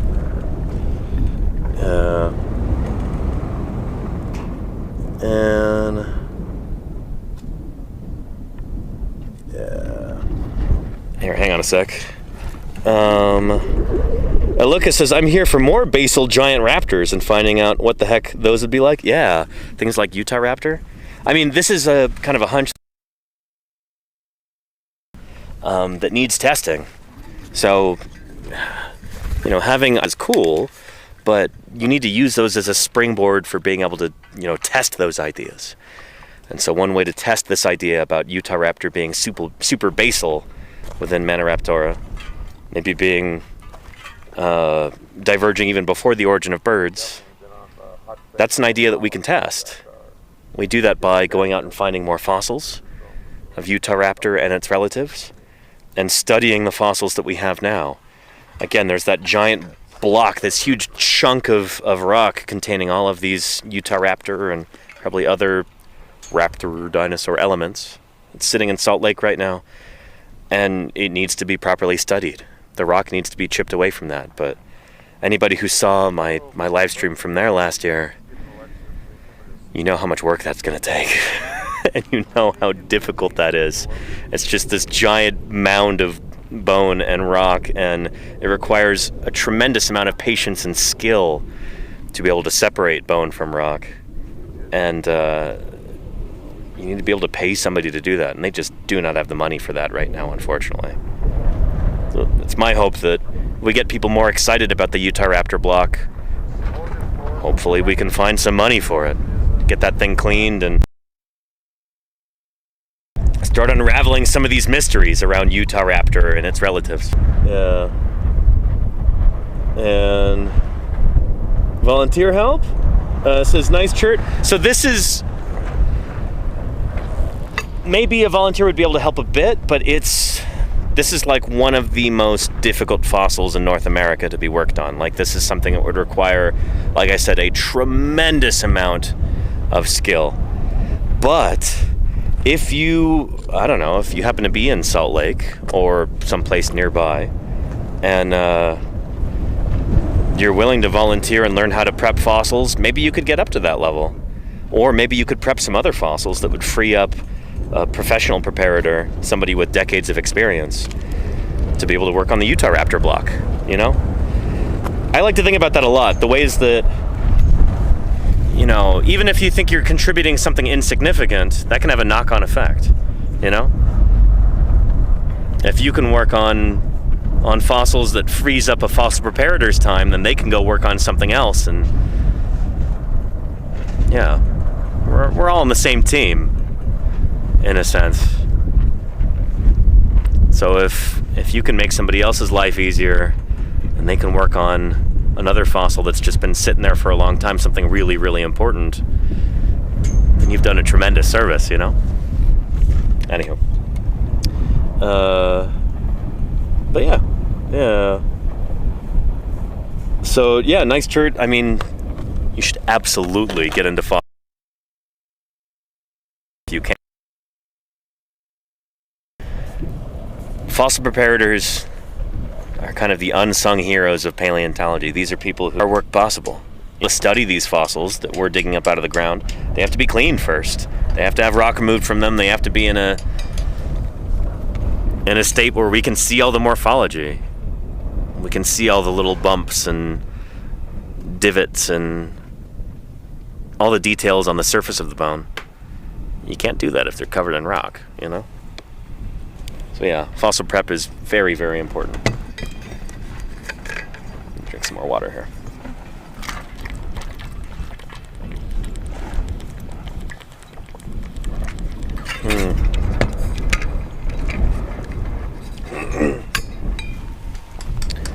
Let's see. And Shelly Person, hi to you too. Welcome, welcome. Shelly Person says, I'm going on a date with a paleontologist tomorrow. What should I ask? Oh boy. Ask them about their work. Let's see. I'm a paleontologist and I've gone on a few dates in my life. More than a few. What do I really like to be asked about? I like to be asked what I'm passionate about, you know? Yeah, not every paleontologist is as enthusiastic or outwardly jubilant about their work as I am. It's just a personality thing. I'm very enthusiastic, and I love talking about this stuff. That's why I'm here on Twitch. But yeah, ask them what they study, and why, you know? Hopefully they're not just like a graduate student. They're like, oh yeah, I have to work on this one group. I'm working on graptolites and I don't like them, but you know, that's what it's a project my advisor gave me. If they say that, then ask them something else about something they do get excited about. But yeah, I ask most people that. Nice, Shelly Person, yeah. And let's see. Whoop. Happy Nightmare says, I'm from Utah. Oh, far from Utah, but I'm going to volunteer to prep a Corythosaurus next month. That's awesome, Happy Nightmares. Holy cow. That is phenomenal. Super, super cool. Corythosaurus, there's not that many of them in the world. So that's pretty neat. Yeah, and you'll learn a lot of cool things doing that. Holy cow. Very cool duck-billed dinosaur. Nice Church says, I did some fossil prep for the Academy of Natural Sciences. Oh, in Philadelphia. Very cool. The Hadrosaurus scapula done in record time. Wait, you worked on the Hadrosaurus holotype? Nice Church. You're kidding me. If so, that's incredible. You did? That's nuts. There's one of those in the entire world, and you got to work on it? Maybe you should ask to work on the Utah Raptor block. That's so cool. Yeah, nice. Yeah. And yeah, there we go. There's Andrew in the chat. You brought these one. Paley would be dead in the water without volunteers. Absolutely. Shoot. We here in this quarry right now, there's only 2 of us getting paid. And those are people who work for the Utah Geological Survey. That's Jim and Ethan. But the rest of us are here volunteering our time because we think that this work is really important and because we enjoy it and we want to support it. So I'm not getting paid to be here except by you. Thank you, Twitch chat. But yeah, we're all doing this because we recognize the importance of this work and we find it really fulfilling. And you can do that too. I mean, how often in your life do you get an opportunity to work on a big project that's bigger than just yourself? You know? To do something that maybe doesn't pay, but you know that you're contributing to the sum total of human knowledge. You're there on the forefront of discovery. You're seeing things that no human being has ever seen before. Every bone that we uncover here in this quarry is something that has not seen the light of day in 142 million years. So when we pop off a chunk of mudstone and there's distal end of a phalanx or something poking out of the ground, it's like, holy cow, I am the first living thing to have seen this in 142 million years. That's pretty magical. And to know that these fossils, after we're done excavating them, are going to be cleaned and studied. They're going to go into the museum in Salt Lake, and they're going to be there in that collections long after all of us are dead. And there will be paleontologists who will go there and visit that museum and study these fossils for decades, maybe centuries into the future. Millennia, if I'm being super optimistic. If we have museums in 1,000 years, we'll see. But thus far, the history of dinosaur paleontology has been a contiguous one. where the very first dinosaurs that were ever scientifically described, things like Megalosaurus in 1824 and iguanodont in 1825, 200 years ago, these fossils are still there in those museums. You can still go to the museum in Oxford in the UK and pick up that Megalosaurus jaw, hold it in your hands as a researcher, and go, this was the first dinosaur ever scientifically described. And I'm holding it right now. It's been safely ensconced in this museum for that length of time. That's really cool. The fossils that we're excavating here, hopefully, they'll be around for just as long. And so being able to contribute to that is really, really cool. Whether you're a professional paleontologist or whether you're an amateur, a volunteer, whatever, you're part of that story. You're helping drive this field forward. You're contributing to our understanding of the history of life on Earth, and that's incredibly cool. I like to think that paleontology is one of those fields where it is highly inclusive.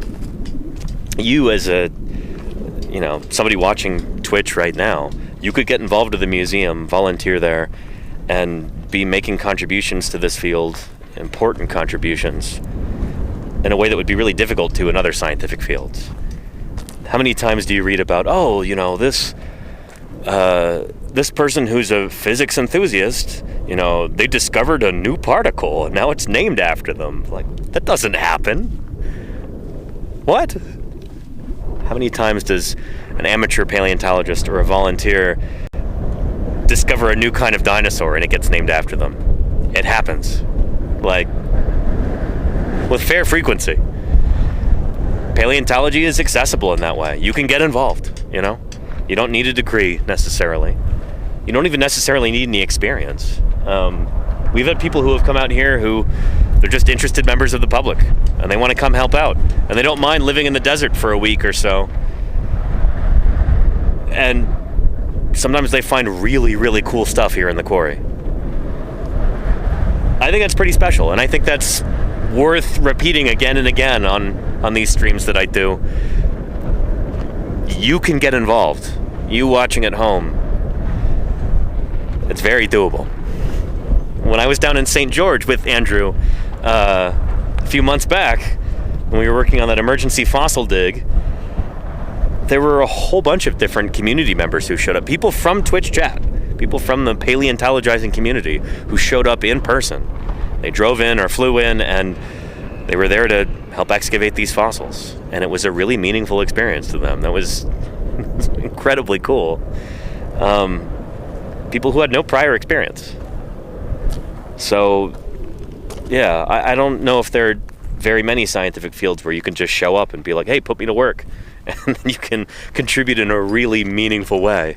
But this is one of those fields that I think that's really special, and it's worth repeating. Yeah. Don't be shy, says Nice Turd. Absolutely. Yeah.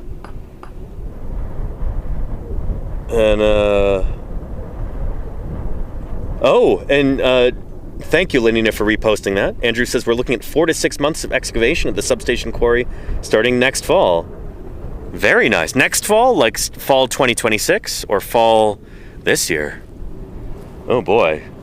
I don't know if I'll be able to make it at all. My fall's pretty booked up, but if it is this year, we'll see. Yeah.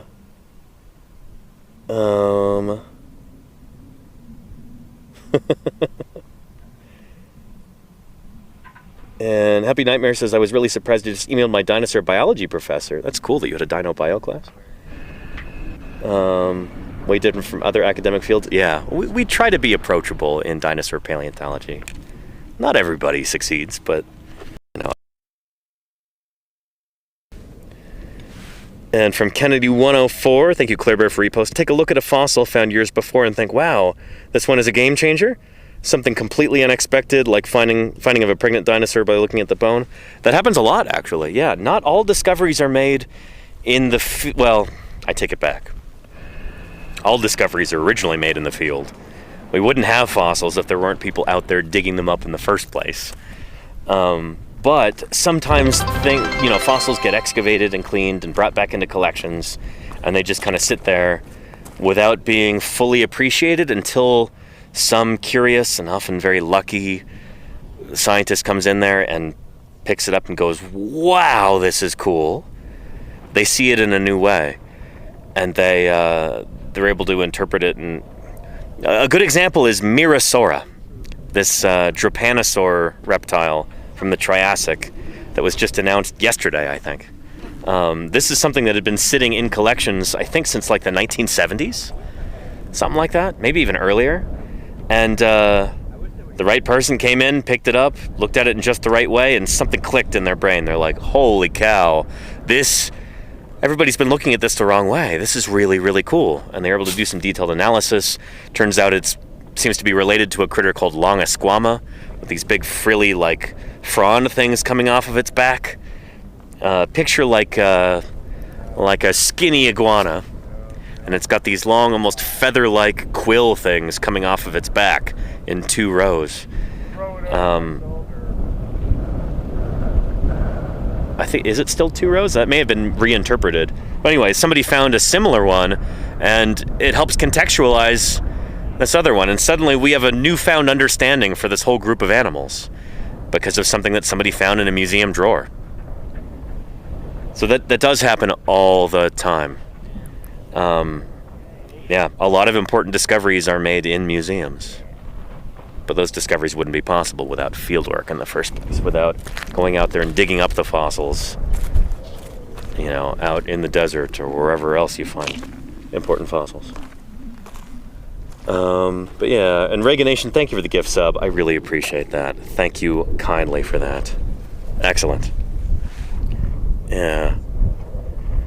And was the Denver Museum, would that count as a find in the field or found in the collection? That would technically be field work, I guess. You're talking about them sending that drill bit down into the parking lot, and then they were just trying to get a core sample of all the rocks underneath the parking lot next to the museum. And they ended up going straight through a dinosaur bone, which is like a 1 in a million shot. Yeah. The cool thing about that story is not that the bone was scientifically important. It's that, holy cow, that's a 1 in a million shot. They got a chunk of dinosaur bone in there. They're not even totally sure what it is. Could be a Thescelosaurus, could be Edmontosaurus, but it's probably one of those two, given that those are common ornithischian dinosaurs in the Hell Creek. But yeah. And thank you, Cosmological Kev, for the 5 gift subs. I really appreciate that. Holy moly. Beautiful. Appreciate that, Cosmological Kev. Holy cow. Appreciate your generosity there. Those 5 gift sub recipients, I'm sure, are very happy. They won't have to watch any ads for the next month. But yeah. And Charlie's Dragon says that fossil, Mirasaura, was first discovered in 1939.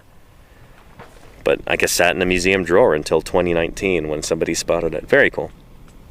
Care Bear Bonfire says, can I get access to museum drawers? You can, but it's tricky. Like if you're a researcher, then they'll let you in.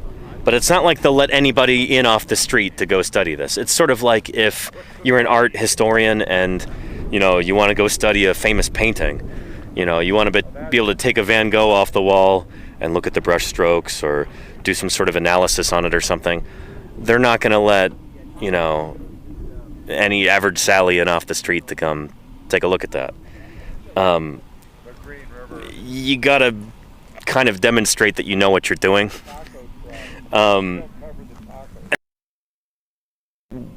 With paleontology, if you're a student or if you're clearly somebody who's involved with the field, then you usually write an email to the collections manager at the institution. You say, hey, can I take a look at this specimen and that specimen, that sort of thing, and they'll let you in. You organize an appointment, and yeah. But you can get to that point, There are a good number of paleontologists who, paleontology is not their job description. I think maybe an excellent example of this would be Jack McIntosh. In fact, let's talk to Jim about that real quick. So Jack McIntosh? We'll see how Jim pronounces it. But he was a physicist by trade, I think, right? But that wasn't his passion. His passion is sauropod dinosaurs. Big long-necked plant-eating dinosaurs. And so what is the plan? Yeah. Are we doing? Anyway, they're having a discussion right now, so I'll jump in a second. But anyway, he was like the world authority on certain aspects of sauropod dinosaurs for a while, even though he was a physicist in his day job. You know, that's how he paid the bills.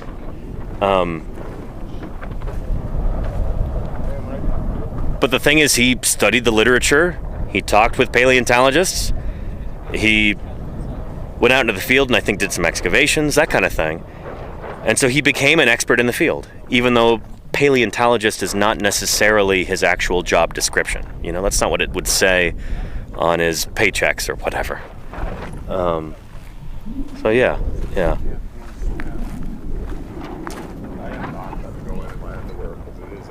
Here.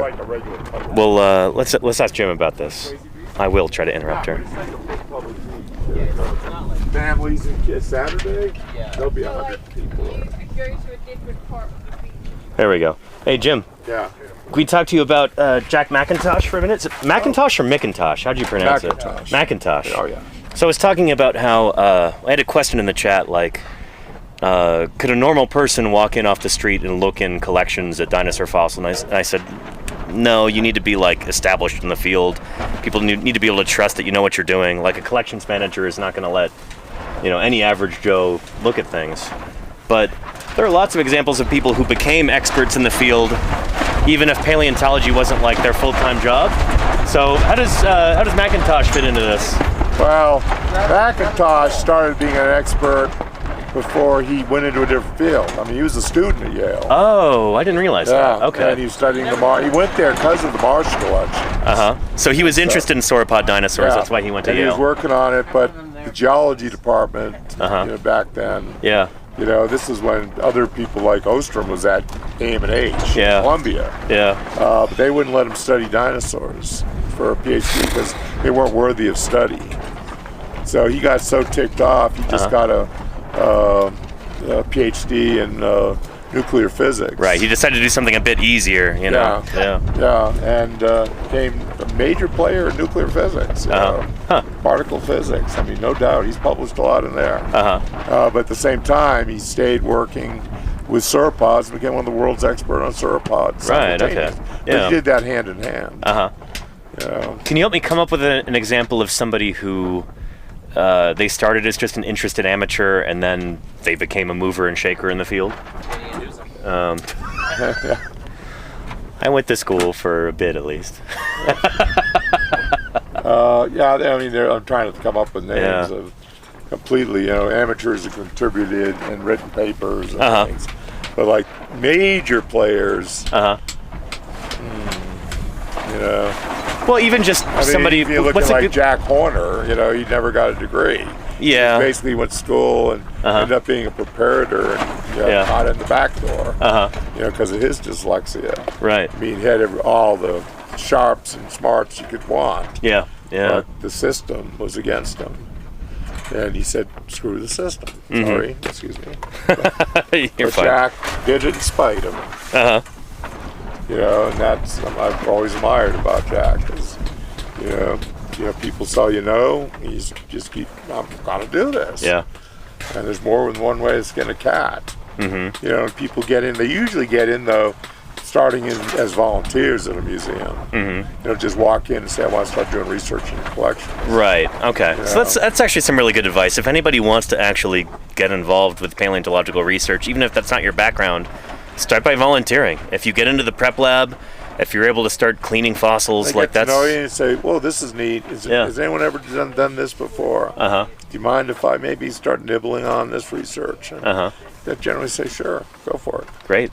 That's the answer I was looking for, I guess. Thanks, Jim. Yeah. But in terms of, you know, folks, very often when folks get that high up, you don't even think of them as well, they've been a preparator here, you know. Right, it's yeah. like, you know, what's his name up at Darryl Tanky? Darryl Tanky. They're in Tanky, yeah. Yeah, he said, you know, he was really into it and went there and just kind of moved in. Yep. You know, to Terrell. Now the guy's a legend. Yeah. Shoot. Yeah. And he certainly publishes a lot. And, Yeah. You know, Yeah. but it's basically get into the museum, let them get to know you. If you're like, who is this guy? They may not just let you have free reign of collection. Sure. Yeah. They've had a Stuff student, gets stolen. Yeah, a student come in and stole a bunch of stuff out of the collection. It happens. That happened in Berkeley too. They got stuff back eventually because he got arrested and went to jail. Yeah. For more than just that, he stole stuff from NASA. Yeah. Yeah. There was that T-Rex. Moon rocks. That T-Rex dendary that got stolen from Berkeley back in like the 90s or something. Some guy just like. He was a student. He just walked out with it in his backpack, and the FBI got involved, and I think actually tracked it down. Yeah. But yeah, he was trying to sell it at like Tucson Gem and Mineral or something like that. I don't know the details. Sure. But yeah. Oh, it's yeah, funny. There's reason to not let anybody just walk into collections and just do whatever they want. You know. There are a lot of private collections of dinosaur stuff in the U.S. Yeah. That have the Russian Academy of Science numbers on them. Because a lot of stuff got smuggled out of the Russian Academy of Sciences during the Yeltsin years. After the fall of the Soviet Union. And they went all over the place. Yeah. And people say, well, it's legal. I mean, I've had people, I know people who've got that stuff. And, it's legal. No, it isn't illegal. It was stolen from the Russian Academy of Sciences just because we're not in a partnership with them to return things. Former Soviet Union. Yeah, it was Anyway, a free-for-all. They were just taking stuff not just out fossils. back.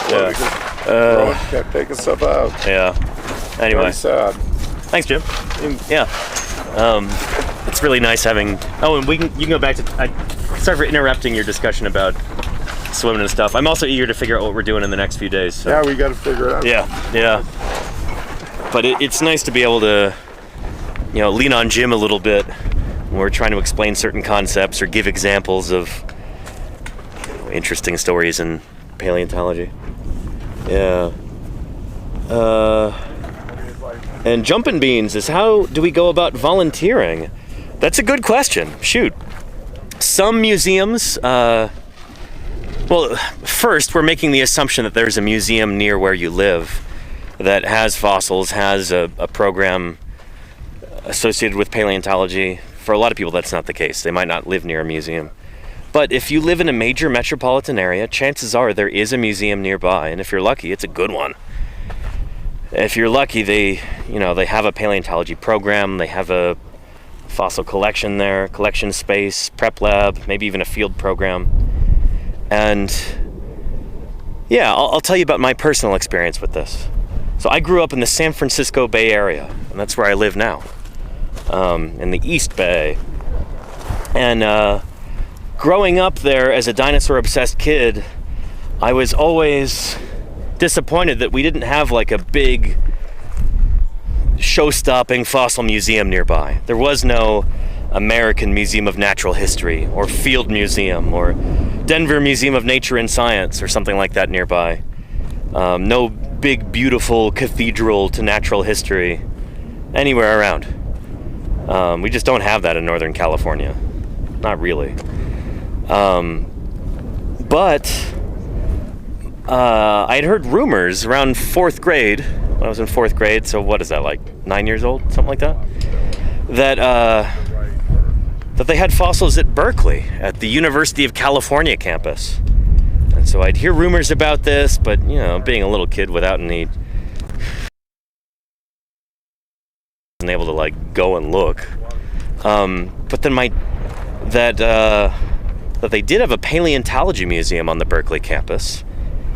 And he found out, I think he actually surprised me with this one year, he found out that one day out of the year, it's open to the public. Given that it's a research collections on a university campus, it's not really very publicly accessible, but one day out of the year, the campus open house, they would open up collections to the public and give tours through there. You could talk to paleontologists and just hang out and talk paleontology. And so in 5th grade, my dad took me there to Cal Day at the Cal Berkeley campus. And it was life-changing. Because we would go every year after that, and I started to, I don't know, the paleontologists there, the people who worked at the museum, they started recognizing me. They're like, oh yeah, there's that dinosaur kid. He's back again this year. And they learned who I was. They remembered me. And so when I started high school, my dad actually encouraged me, like, hey, you should, Miho, you should send an email to those folks at Berkeley and see if you can volunteer. Now, mind you, they did not have a volunteer program at the time. This was not a thing that was listed on their website. This was not something that was established. I was just cold emailing them, being like, hey, I'm starting high school. I'm deeply interested in paleontology. I want to be a paleontologist. What can I do to help out, you know? Would you take me on as a volunteer? Like, I'm willing to work with fossils. I'm willing to take out the trash, sweep the floor, whatever, you know? Whatever you've got for me to do, I'll do it. And yeah, they responded. And Dr. Patricia Holroyd, she took pity on me, took me under her wing, and she was kind of my mentor all through high school. So every day that I wasn't in school, on some days that I was, I would hop on the train to Berkeley and go hang out with the paleontologists, clean fossils. I did take out the trash. I did sweep the floors, did some mopping and stuff like that, whatever they needed me to do. But that's why I am where I am today, is because of that early start that I got. All throughout high school, I was hanging out with paleontologists. I was learning what paleontology is all about.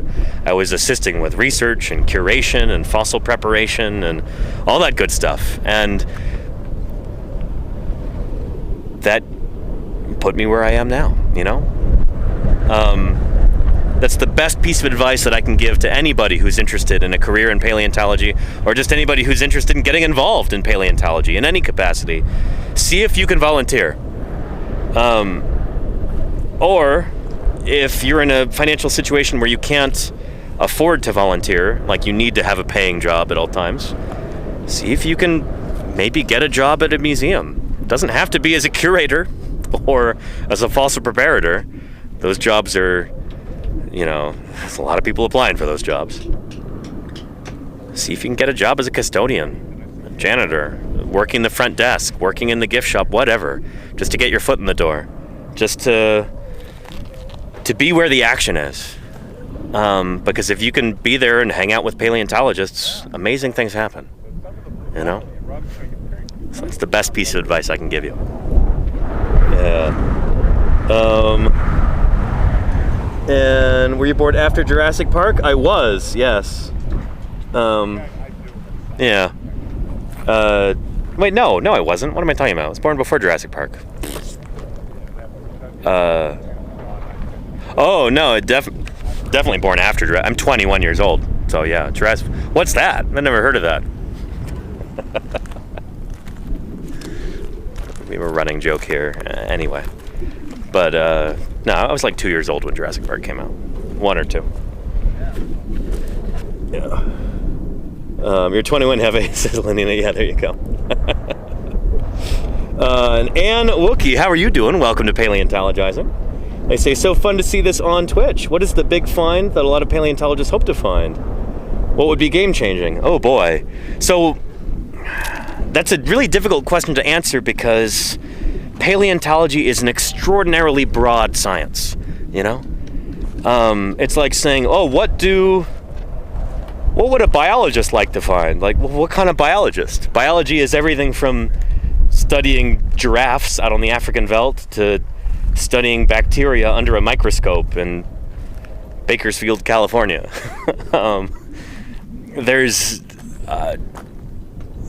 Paleontology is the study of fossils. So that's the past 3+ billion years of Earth history, everything from fossil bacteria to fossil baleen whales. So you ask 100 different paleontologists, like, what would be a truly game-changing find that you wish you could make? What would you love to discover? You're going to get 100 different answers. But yeah, what I would love to find is somebody who specializes in dinosaur fossils.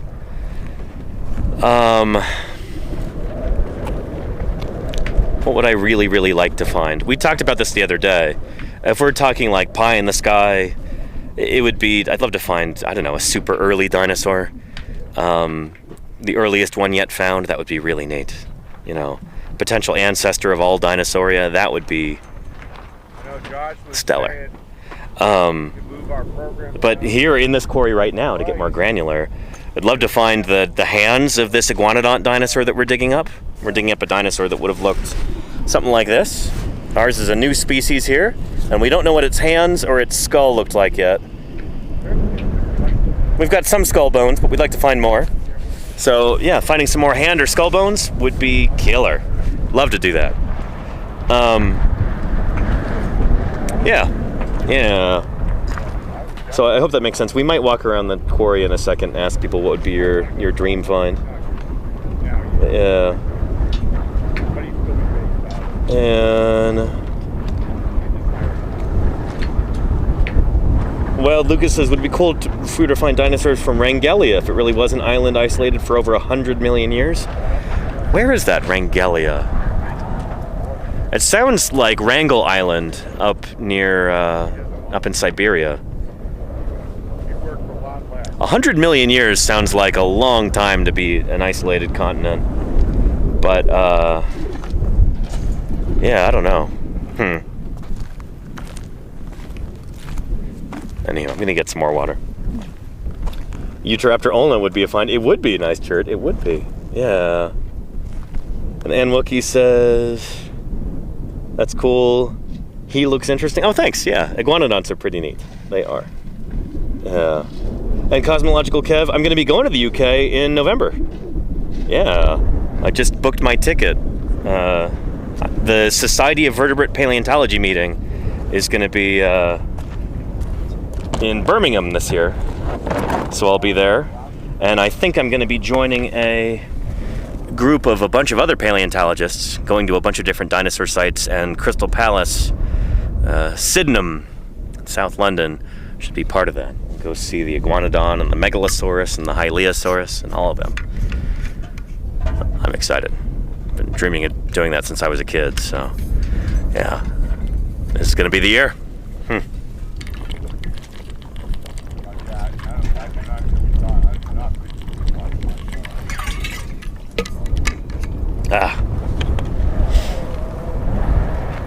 Yeah. Good stuff. See if I missed some other questions real quick. But I appreciate you, Cosmological Kev, for your hospitability there. Thank you. It looks like I'm covered. Let's see, scrolling up. Nice shirt says, in a museum, sometimes the boring job of standing around answering questions like, where's the bathroom? Yeah. Although, honestly, that was one of my favorite things to do. Not the bathroom question, but answering visitor questions about things when I worked at Berkeley. When I volunteered there at UCMP. You know, when I was a kid, when I was in middle school, I would go to Cal Day every year, the open house. And then, when I started volunteering there in high school, I would help run Cal Day. You know, I would help answer visitor questions, would help organize the event, do all that stuff. But the one job that I usually got placed in doing was standing under the T-Rex skeleton and just talking to people about Tyrannosaurus, because they would have so many different questions about that animal. Like, oh, where was this one found? Is it a real fossil or is it a replica? How big are the teeth? How fast could it run? Was it warm or cold-blooded? What are those weird dangly bones hanging down in between the legs? The pubes, the pelvic bones, like we talked about yesterday with Karen. Yeah, and that really kind of set me up for doing this on Twitch. It was kind of training me for this in a way that I never could have known at the time, but here we are, you know? So I'm very lucky that kind of led to how I make my living nowadays. And it's still one of my favorite things to do. Like, if there's gonna be a job at an event like that at a natural history museum, if I'm going to have to do something during a public event, I want to be giving a tour, or I want to be answering people's questions. I thoroughly enjoy that.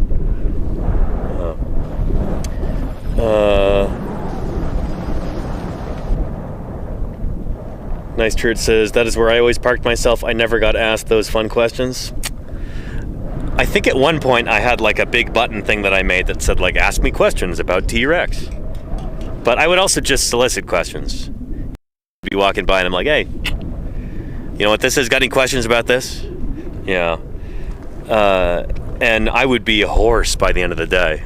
Like, I would almost completely lose my voice from just talking and talking and talking for like 13 hours straight. But it was a lot of fun. Yeah.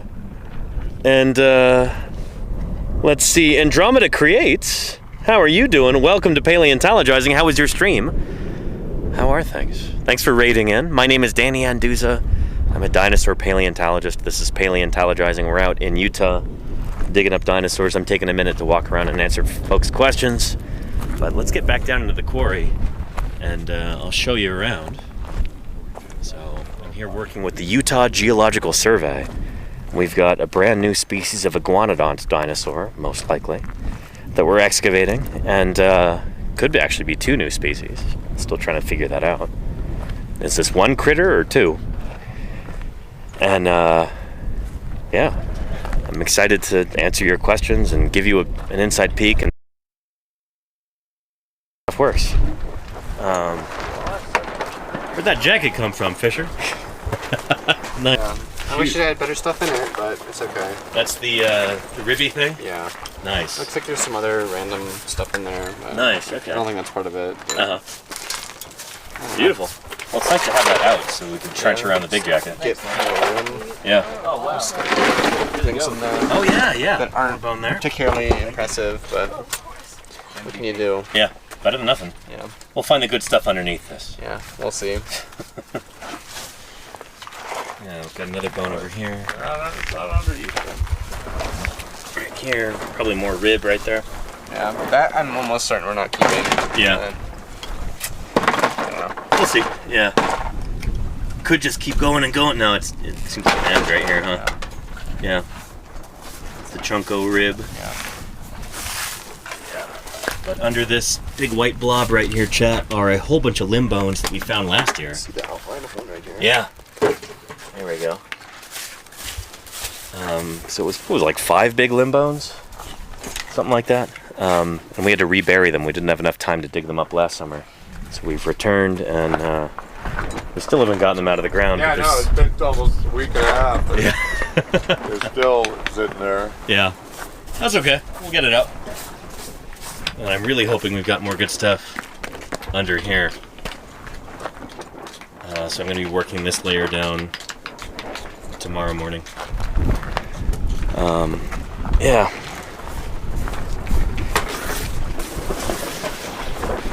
And we're not going to rejacket them, Care Bear Bonfire. Like, that jacket is going to stay how it is, and we'll just add to it. Around the sides and slowly get under it. Yeah. Make it a mushroom. Oh, we're getting some requests to see Fisher's shirt right now. Maybe in a minute when he's done gluing. Yeah, there we go. Normal, healthy adult turtles. Nice. It's always been, I think, my favorite Fisher shirt. That in the ashfall, or the, beautiful shirt. Beautiful shirt. There is definitely a request for more. Yeah. And Griff the Merciless says, do we lick the fossils to test if they're bone or not? No, we don't do that. You know. Or is that just geologists? Did geologists do that? I guess, yeah. Yeah, we lick geologists to see if they're, rocks. Rock stars. But I don't know. We wouldn't be very good at our jobs if we couldn't tell rock from bone. Sometimes it's a little tricky, but I don't know. All of us working here in this quarry have had a good deal of experience excavating fossils, so being able to tell rock from bone is one of the first things in this line of work.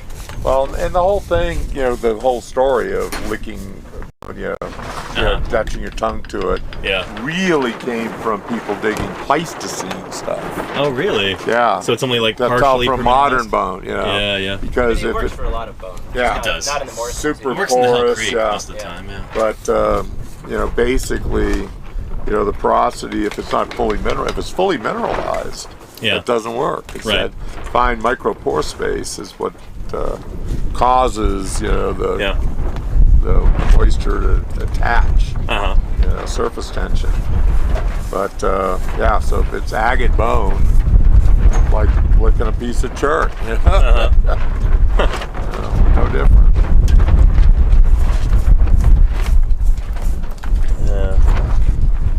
And that's interesting, Mothproof K2. The NHM talks about that on their website, about licking bones to see if they're bones. Interesting. Works hard. YouTube short about the interesting, Dr. Hubbs. Huh. Yeah, it's not something I've done in years. But yeah. And Andromeda Create says, what's different about these iguanodont bones you found from previously discovered species? Well, for one thing, this horizon is lower than the one that Iguanacolossus is from, right? So it should be slightly older. Yeah, and certainly iguanodont itself. Yeah. Oh yeah. Or much younger. Iguanodont like in the middle of the early Cretaceous. Like this guy. That's based on a John Sibbick illustration there. Yeah. But and they're in the middle of the early Cretaceous. This is the very basal early Cretaceous. So this is like 20 million years older than Iguanodon. So there's going to be a lot of changes in between. But there's other iguanodonts from this same geological formation, but from slightly younger, I think. So like, what are the odds that Iguanacolossus is like 1 million years younger than this? Oh, there's a good chance of it. Good chance of it, yeah. But certainly, you don't think they're coeval, right? I'm not now, but yeah. How much training? There's a lot of work, but we have good evidence that there may be at least 4 fauna levels in the lower Yellow Cat. Jeez, yeah. So yeah, the ironstone level, this level, the crystal geyser level, the very top rate, the cap rock, the level of Gemini Raptor, and Iguanacolossus would be like the crystal geyser level. I would gotcha. You're gonna go across about a mile away. So coeval with like Falcarius. Yeah, living in that same environment. That's the guess, but they may even slip in between. Maybe there's 5 and it slips in between. So why do we expect that when we find a dinosaur at a new horizon that it's going to be a new species?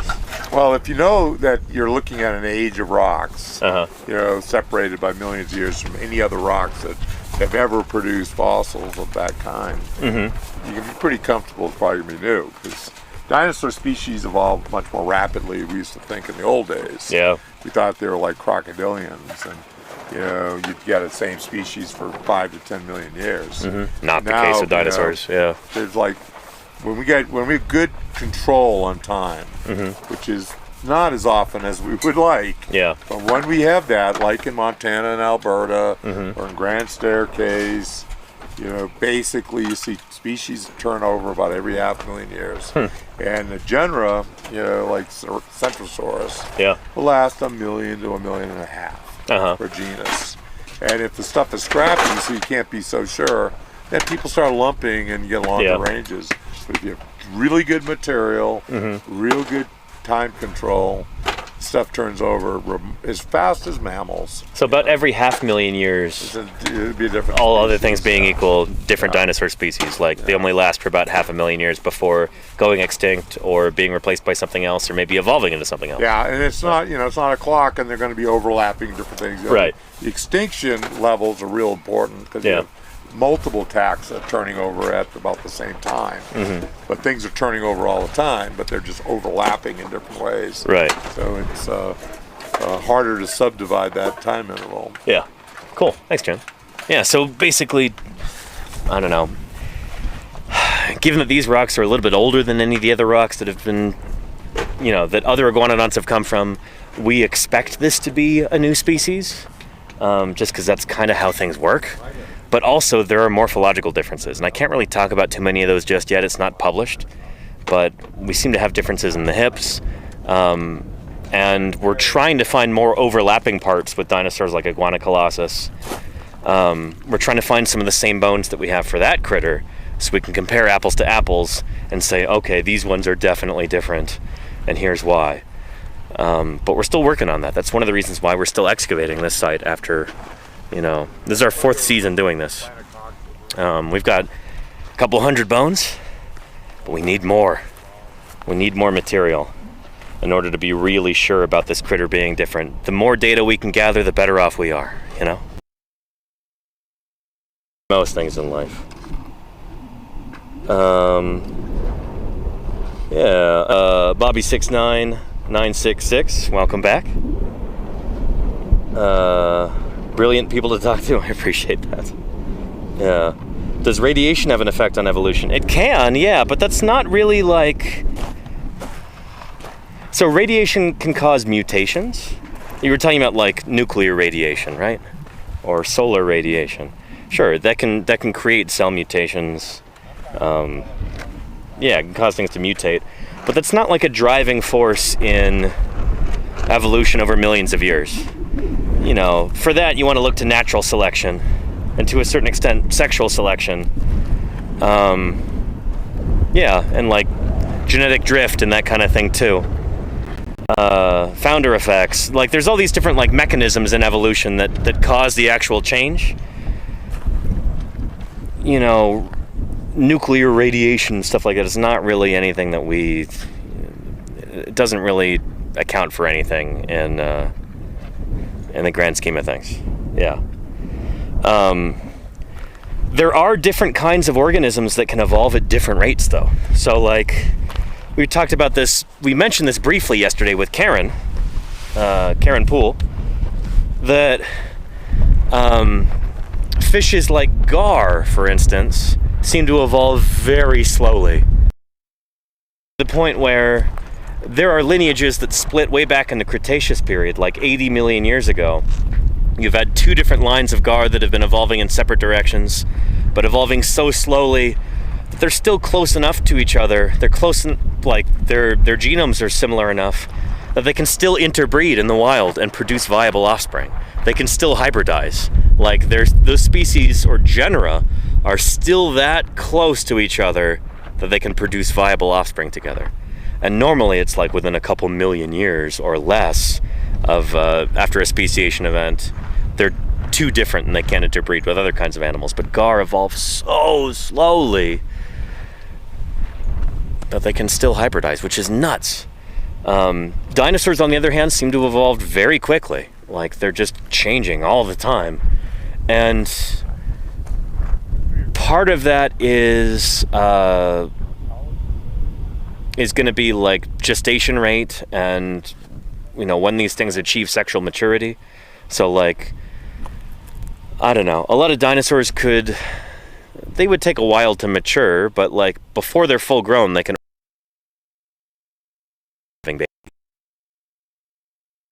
that's true for just about all dinosaurs that we've studied so far, that we've looked into this particular aspect for. They can do that. Like dinosaurs reach sexual maturity long before they reach skeletal maturity, aware of, that have actually so yeah, if you could start having babies earlier, like think about mice or rats, like in less than a year they can have a whole bunch, when they're less than a year old they can have a whole bunch of different offspring. They can have a whole bunch of different broods. I wanted to say clutches, but that's for eggs. What's the word that I'm looking for? Litters of live young. Like before a rat is a year old, she could have I don't know how many litters of babies. And so that means that rats can evolve really quickly. They have short generational times. I guess that's the phrase that we're kind of dancing around here. So evolution doesn't happen during an animal's lifetime. It happens between generations. Like you watching at home are a little bit different from your parents, who are a little bit different from their parents, who are a little bit different from their parents. You can look at that as evolution. That's change between different generations. And sometimes that change doesn't really go in any particular direction. We might call that stasis, where it's like, there's not any like clear change in any direction. But sometimes there is clear change in a direction if there's like environmental stressors. You know, if you've got, I don't know, suddenly there's a terrible, terrible drought that lasts 10,000 years, and those individuals who have mutations that allow them to better survive that drought, they need less water, or they have certain, you know, mutations in their skin that allow them to retain water better, or something like that. They're more likely to survive and pass their genes on to their offspring. They have more babies than the ones who don't have those features. And so those features become more and more common in the population. That's evolution. But the key is, evolution can happen really, really fast when you've got a lot of generations really quickly. There's lots of opportunities for new mutations to arise and then spread throughout the population if you've got a lot of generations really quick. If you're an animal like an elephant, where, you know, I don't know when elephants reach sexual maturity, but it's not quickly.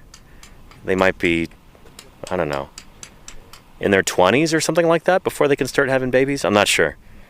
And then once they do, it's like they have one baby every 2 years, if conditions are right. Sometimes they don't. Like, that's a crazy long generational time. And so elephants don't seem to have a very fast rate of evolution, which is okay, because elephants are pretty big ecosystem engineers. They can shape their landscapes to better suit them. So that's kind of how they adapt, rather than evolving in a genetic sense, you know? Rather than doing evolution, they can just change the landscape to better suit them. So elephants will knock down trees, they'll dig pits in the mud to fill with water, they'll do all kinds of things like that in order to more hospitable to them, rather than actually adapting to their habitat. Does that make sense? These are fundamental concepts in evolution, and I hope I'm not butchering them. It's late and it's hot, but yeah. Late teens to 20 years for elephants. Thank you. Appreciate that. Yeah.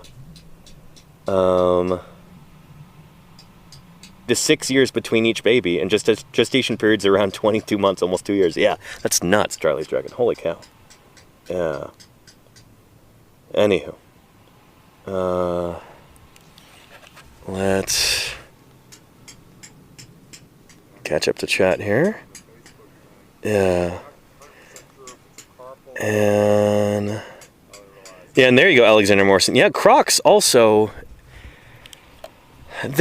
I'm not totally sure about their evolutionary rates. We always say that they evolve slowly, but then you get crocs that, given the opportunity, they evolve in crazy directions, like seemingly pretty quickly. Things like Thalattosuchians, like, you know, you had these marine crocodiliforms, marine crocs back in the Mesozoic. Picture like a crocodile, but it's got these paddle-like limbs, big fishy fluke tail. They lost their osteoderms, their armor plates, their scutes that they have. Just developed smooth, almost fishy skin, almost like an eel or something like that. I don't know. It's still reptile skin, but smooth and slick for moving through the water. We think that they actually evolved to give birth to live young, so they wouldn't have to come up onto land to lay eggs like sea turtles do.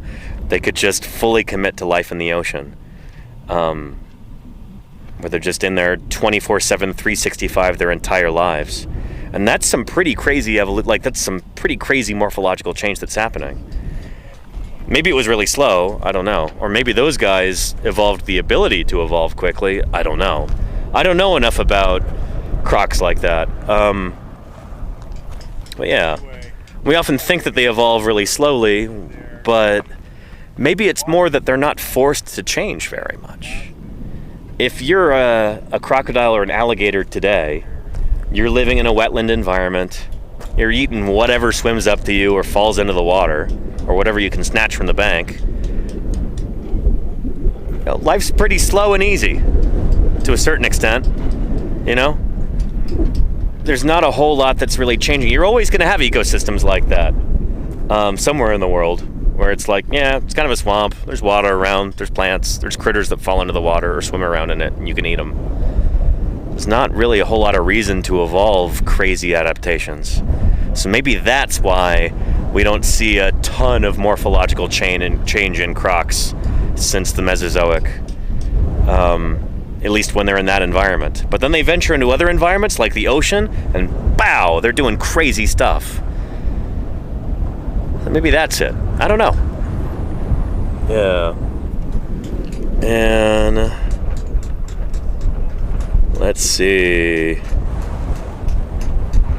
Cosmological Kev says, so below the fossil layer that is upright, the bones that are under that layer or older were squished by the leg that's still there? No, so not so much that. Kev, that was like a mud pit that those sauropods got stuck in, and their legs went straight up and down. That's how they were preserved. They were mired in the mud. It could be, maybe, that they're churning up this mud here and stepping on these bones, but I don't know. Actually, let's ask Jim about that real quick. He'll be able to answer this better than I would. But, first, let me show you what I'm talking about, for those of you who are uninitiated. Here at this site, here in Dolings Bowl in Utah, we've got iguanodont dinosaurs that we're digging up here in this quarry, but just above it, we had another dinosaur, a big plant-eating, long-necked dinosaur. It's been named Mierosaurus. And Mierosaurus, those limb bones were found basically going straight down into the mud. Rather than the bones kind of being on their sides, like they almost always are, these ones were not like that. Let's see if I can find this. Trying to do this. Not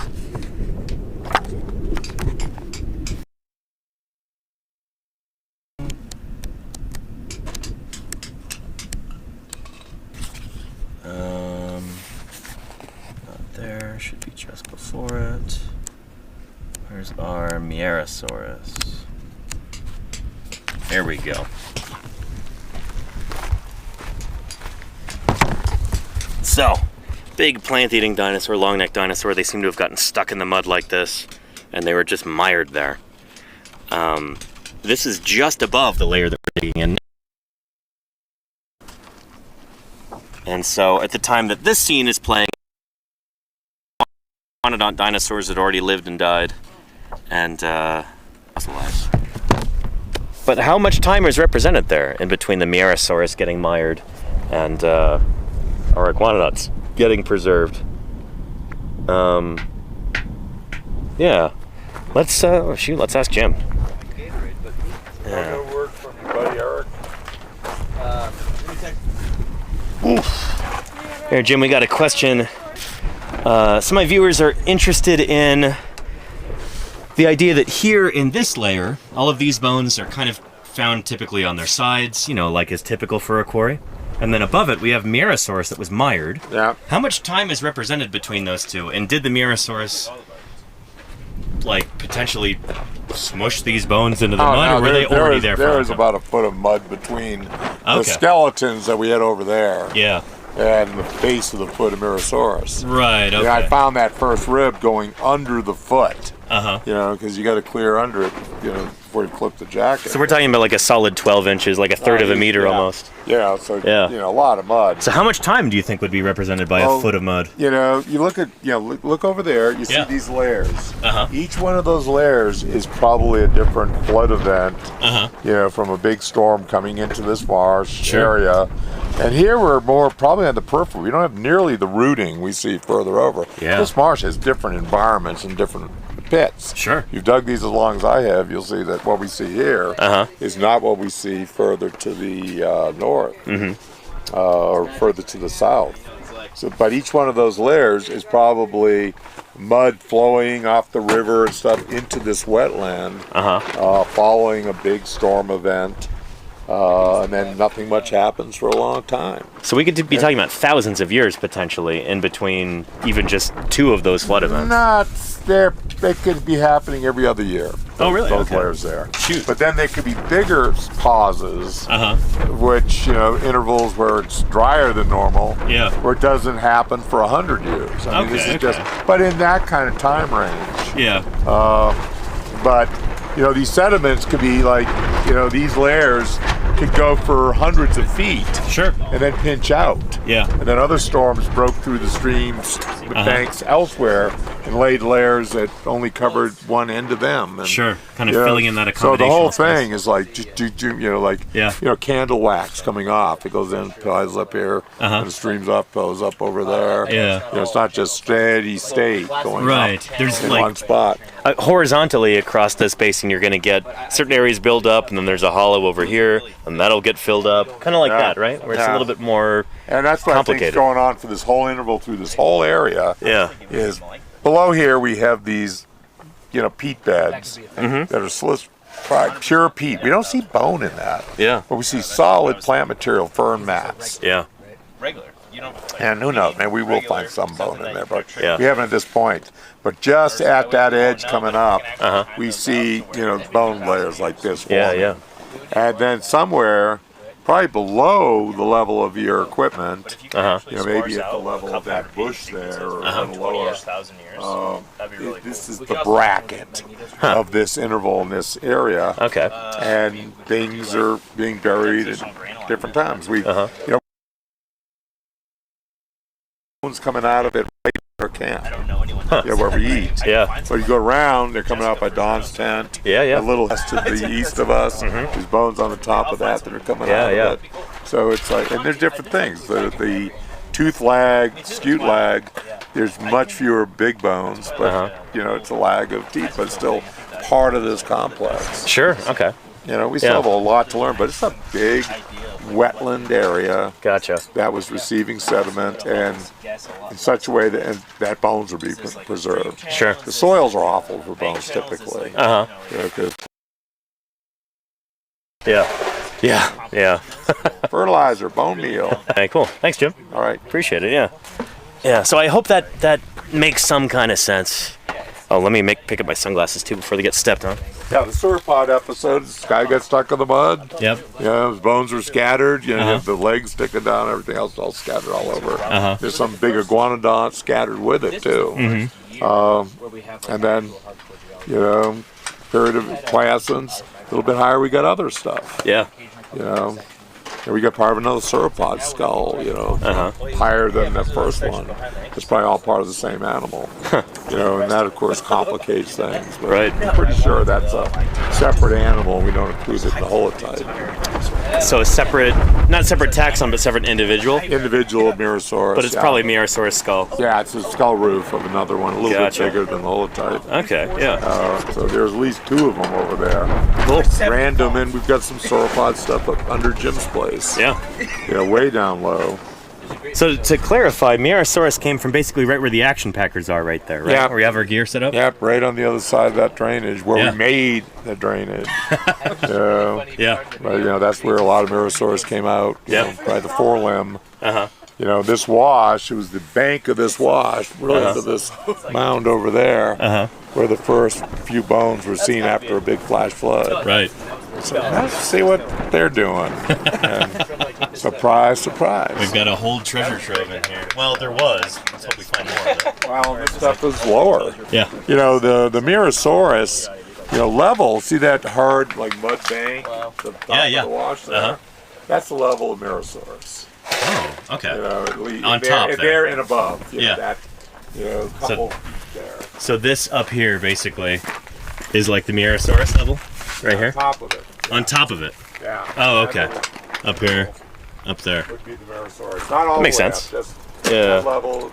The legs would have stuck down into it through that, but the body was laid out across that level. Nice. Yeah. Cool. Yeah. Thanks, Jim.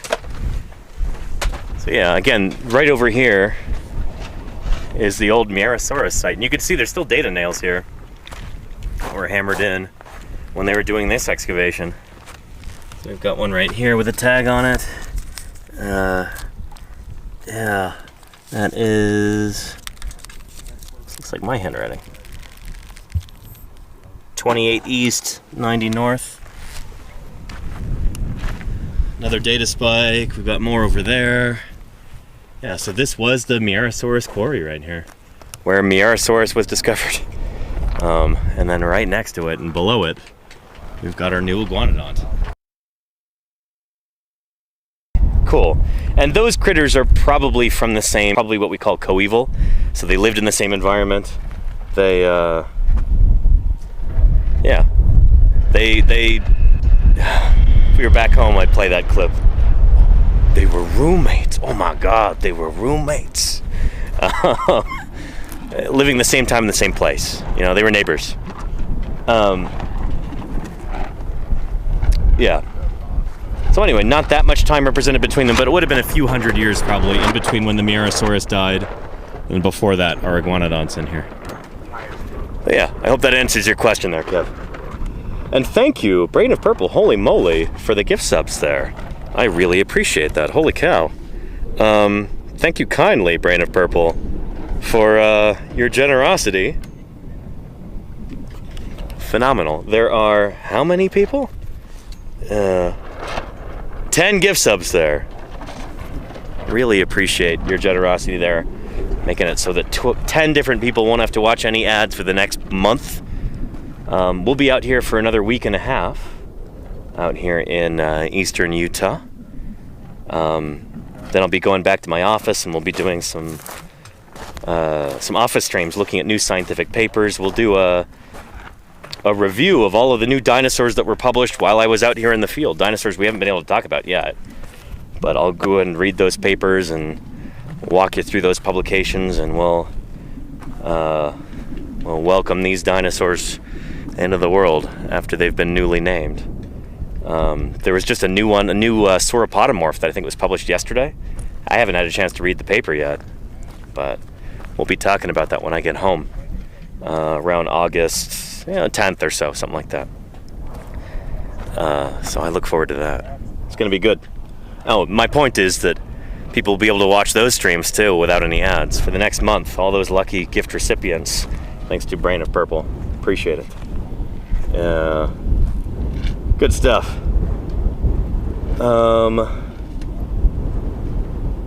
And yes, XVR, yes indeed. XVR was able to come out to St. George, Utah a few months ago and meet Jim in person and talk to him.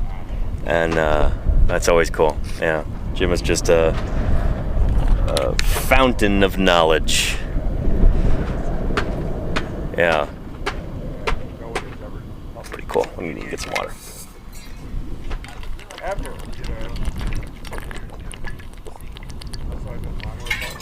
Ah. Ooh, anywho. See if we got any other questions here. As long as they don't tuck our Jim out with all our shenanigans. The new original. Jim can talk all day. Sometimes does. It's, yeah, one of the things that makes him so fun to hang out with. Jim's always got something to say. And it's always worth listening to. Yeah. And layering is important, Terminator Pig. Yeah. One of the things that I would love to do when I get home is to either buy or maybe more likely build a stream table. A stream table is not something that a streamer typically has, not on Twitch or other live streaming platforms. A stream table is something in geology, using like a classroom setting or sometimes a laboratory. But it's a big, basically picture like a big sandbox, big long sandbox on legs. So it's about waist height, and you've got sand in it. And then you can use a mechanism to tilt up one end of it a little bit, so it's at a slight angle. It's important that it's adjustable like that. And then you pour water into it. And you watch a stream form, and you watch it move through this artificial landscape, and you kind of see how it interacts with the substrate. So you could put sand in there, you could put silt in there, you could put mud in there, whatever. But you just kind of watch streams form, and it's really cool to kind of see in fast forward different little oxbow lakes form, and then eventually they dry up. To see channels being cut and all of this different stuff. I think that would be really cool to show on stream. And so I'd love to be able to do that. We'll see if that's possible, if I've got the time and the wherewithal to do that. It's going to be a very busy autumn. But man, it's kind of a dream to have a stream table and be able to do live streams with it. To demonstrate these different concepts, especially when we're talking about erosion or sediment deposition. To be able to not just explain that to you, but show you in real time, I think would be pretty nifty. It'd be really cool if I could get like a little waterproof camera that I could attach to my streaming setup. And that way we could actually put it down in the water if we want to, and I wouldn't have to worry about ruining it if it gets wet. So that's something I'm going to be looking into. Nice Church says that would be amazing. Yeah. And you have one, Zyph? Very, very cool. Yeah, I looked into that a while ago. I even had one on the Amazon wish list. I don't know if it's there anymore. I think it was discontinued. It's not for sale any longer. But yeah, the cheapest ones I found run about $500. It would probably be less expensive to build one from scratch, but it would be quite the undertaking. And I don't know if I'm going to have time for that this autumn. We'll see. But it's something I've been thinking about for a long time, and I think that would be pretty awesome to have a big old stream table. I'd have to put it out in the backyard or something. Wouldn't fit in my room or my office. But yeah.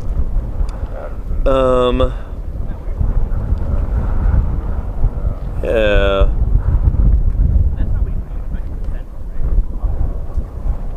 From scratch, it's around 200. I built one too. Oh, very cool, Ellis Ames. Really neat. Yeah. That is pretty cool. I need to find some tutorials and stuff online, see what people have built, what they've put together, get some ideas, take my favorite parts of each project and build my own. That would be really cool.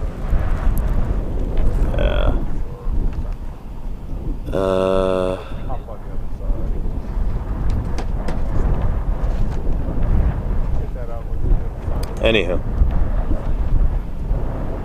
And yeah. Let me know if you got any other questions, everybody. We'll be going for another probably 15 minutes or so. 20 minutes, maybe longer. Yeah, we might be, actually, we probably will be going longer today, huh? Given that Uncle Don is now back in civilization. He likes to wrap things up right at 5. I figure we'll probably be staying for a while out here. That'll be good. Oh, Ms. Art Rule says, any birds? I saw 10 birds the other day, all in one flock, just flying over and across the valley. They did not want to hang out here. They were like, get me out of this place. And they were, Jim thought they were maybe pinion jays or something like that. I don't know. They had a really interesting call that sounded very, very unserious. They sounded like they were just joking and laughing, and yeah. But I didn't know what they were. Could have been pinion jays. We've got some pinion juniper up there along the rim of Doling's Bowl. So maybe they were headed in that direction. They were headed in that direction. Maybe that's where they were going. I don't know. Yeah. Anywho. Feathered Utah Raptor designs from an interesting Dr. Tara. Here, maybe we can do that real quick. I think Jim was talking about this. He mentioned this the other day, that there was a new movie coming out. It's like set during World War II or something. It was based on the Star Spangled Action comics or something like that. Those old ones from like the 50s and 60s. Star Spangled War stories were like, anyway. Yeah. Maybe we'll have him watch it and see. I don't know. We've been asking a lot of Jim this stream.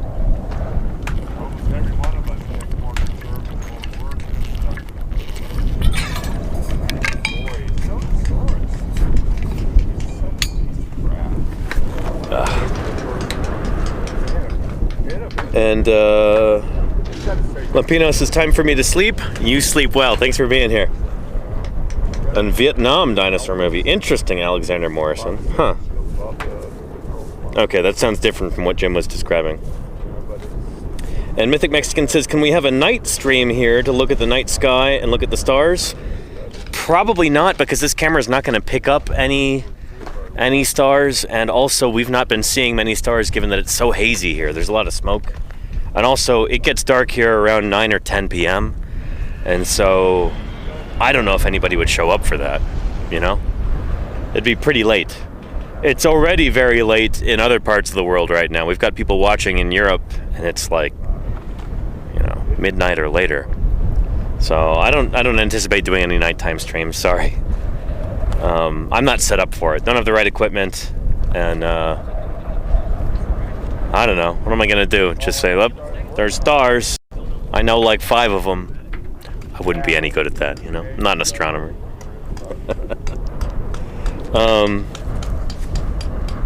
And holy cow, Brain of Purple, 50 gift subs there. Holy cow. Thank you so much. My goodness. I appreciate that very deeply. Holy moly. 50 is, that's a big number. Thank you for your support. There's now 50 more chatters who won't have to watch a single ad on this channel for the next month. I'll be back in civilization doing streams from the office before they have to watch a single ad. Thank you for supporting my work out here. Thank you for supporting Science Outreach on Twitch. Thank you for your generosity to this community and to me personally. I really appreciate that, Brain of Purple. Thank you. Holy cow. Believe it or not, this is my full-time job. This is how I pay the bills. This is how I make my living, by doing live streams. I'm volunteering. Paid to do this work. So being able to share this with everyone and make my living doing it is like a dream come true. Thank you for helping make that possible, Brain of Purple. That's phenomenal. Yeah.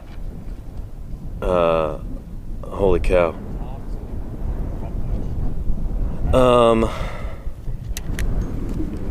Let's see here. Oh, just purchased Dinosaur Frontier. Thanks for sharing. You bet, Crispy343. Fantastic. That's really cool. Yeah, Krista might even sign it for you. She's going to be joining us at the end of the month, and we'll be talking about this book and encouraging everybody who can afford it to get it, or see if you can request at your local library get a copy or something, because she put a lot of hard work into this, and we're really excited to share all of this information with everybody. Talking about the Cedar Mountain Formation, talking about its dinosaurs, and all of this important work. This is like it's really exciting that this can finally get shared with the general public. We're pretty thrilled about that. So this is yeah. We'll be talking a lot about this. Be doing a special stream or two with Krista talking about this book. It's one thing to publish scientific papers based on the years and years of field work and lab work and everything else that we do with these fossils. You publish a scientific paper and it goes out to your colleagues and people read it and they discuss it, but that information will not make its way out to the general public. Like, people at home are not going to know about these dinosaurs unless we get books published, unless they appear in documentaries, unless, you know, we have ways of reaching regular folks about this. Most people are not glued to their computer screen reading scientific journal articles. So it's important that we package this information in a way that anybody can understand it and appreciate it. And when there's beautiful illustrations and photographs and diagrams that just kind of make the text come to life, that's even better. And that's what this book has. And I encourage you to take a look at Dinosaur Frontier if you haven't yet. It is good stuff.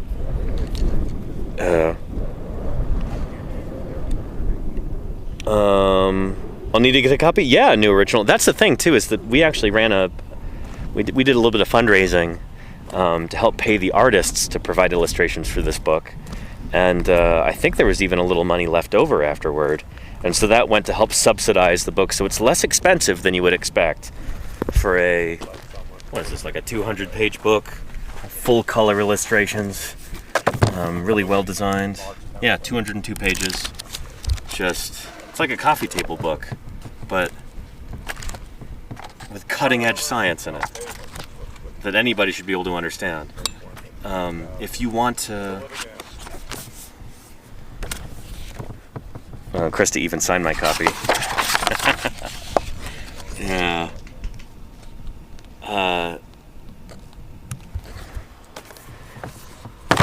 If you want to know what we're talking about while we're out here, if you want to have a better appreciation for the dinosaurs of the Cedar Mountain Formation and the world that they lived in, if you want to be in the know about this kind of thing, that is the book to get. Holy cow. It is like the Mountain Formation, which is why we're so excited about it. That book because I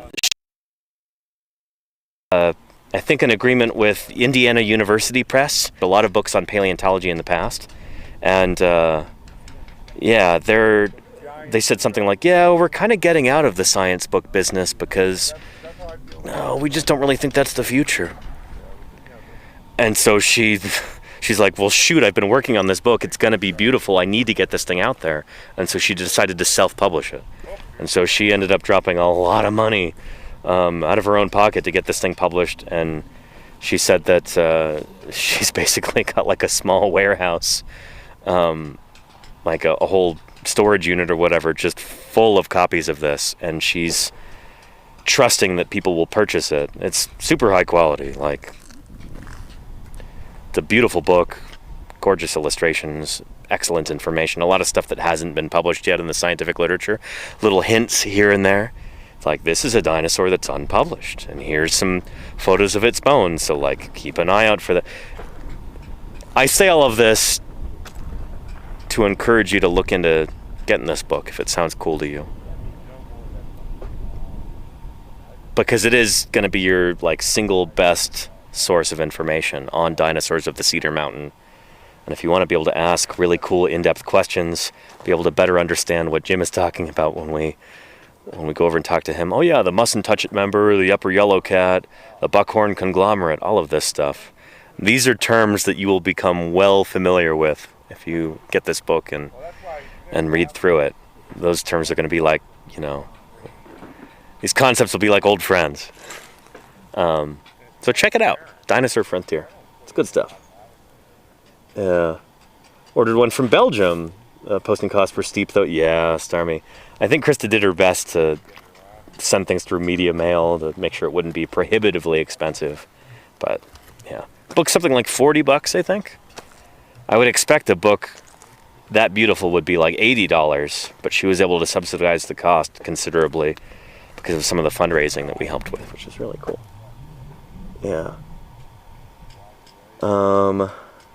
There is no ebook option right now, Terminator Pig. Not that I know of. Yeah. Scored a copy for myself and a friend. Thanks for sharing. You bet, new original. Holy cow. Very, very cool. Yeah. It's good stuff. Yeah. It's like kind of my favorite kind of book. I really, really like books that are about a specific subject. So I could, if I were back in my office, I would pull up my copy of Giant Lizard just to show you that. This like beautiful hardcover book all about different species of large lizard. Or that book, Dinosaurs and Other Mesozoic Reptiles of California. Like, gorgeous book, but a very specific subject. Leatherback turtles, you know, their conservation and ecology, or whatever the subtitle is. I read that cover to cover in Wyoming. Yeah, it's like, here's everything we know about this particular subject. Everything. I think it's a beautiful thing when you can compile that into a book and distribute it to the public. Something special about that, you know? Makes me smile. Yeah.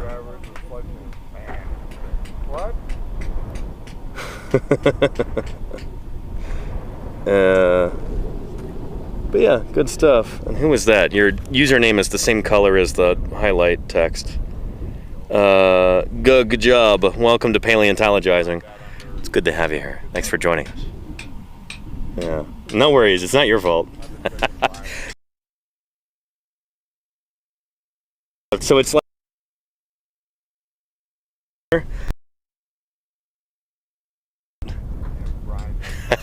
it just blends right in. You didn't know that when you picked that color. That might not even be the color you picked. That's how my app that I have here. I use Denk Chat, which it seems to work better. The Twitch version, but yeah. And yeah, it does have a version of Jim's strat chart with the different dinosaurs. Pumpkin the Cat says, I have a weird feeling that dinosaur book and chess book collectors are very much the same. Chess books? Not even familiar with this idea. I know people who collect chess sets, but chess books? Yeah. Moab thing tomorrow. Sorry, Danny. Ain't gonna come. Downtown Moab. Anyway, chess book. I didn't know that chess books were a thing.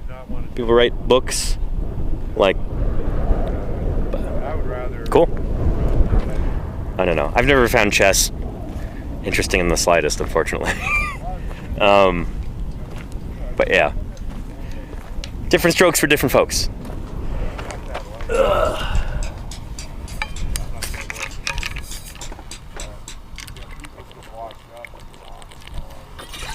No, I take that back, actually. I think, for me, the most interesting thing about chess, I find the game really dull. I don't know. It's not for me. That's fine. Not everything has to be for me. I'm not trying to condemn that in any way. But what I find interesting about chess is different kinds of chess sets. When someone can find a theme that they can make a chess set out of, with like different classes in it, I find that kind of fascinating. And for a long time, I've tried to, I've come up with different little brainstorms about, if we were to do a dinosaur chess set, what would it be like? What if we did a chess set about, the Hell Creek Formation? Which dinosaurs or other critters would be which pieces? Pawns should be something small and relatively common, maybe not particularly flashy or anything.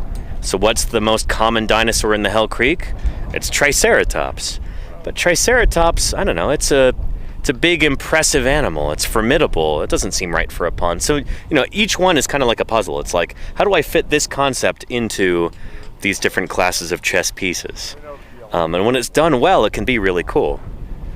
I wonder if we were to do a chess set for the Cedar Mountain Formation, what would you pick? Which critters would you pick for which pieces? Maybe we'll ask Jim that real quick. But, yeah. And T-Rex would be king, or maybe queen, Crimson Carnotaurus. I don't know. Maybe you'd have two Tyrannosaurs, a male and a female, for king and queen.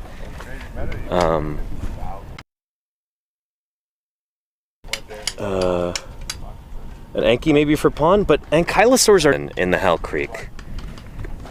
Thessalosaurus also not as common as you would like for a pawn. So, I don't know. Yeah. Yeah, that's not bad. I'd do it. I mean, given the price size of it. Yeah. 1.4. And any dinosaurs with queen in their name, says Crimson Carnotaurus? Yeah, there's Tyrannosaurus regina that Greg Paul named in that recent, very controversial paper, the Tyrant Lizard Queen. But hardly anybody agrees that should be valid, that that's actually a thing. But yeah, never mind then, says Casey. Yeah. Here, can I interrupt for a second? Sure. Sorry, Jim. It's an interesting steps. If you were to make a chess set for like Cedar Mountain Formation, which critters would be which pieces?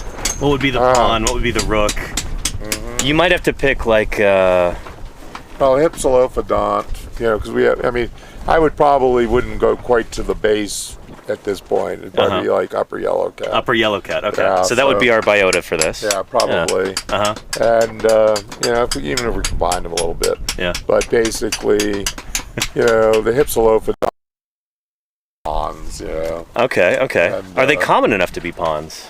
Hypsilophodons. Yeah. Well, it's You could do turtles or something, but I don't know. Yeah. I mean, hypsilophodon's a little more.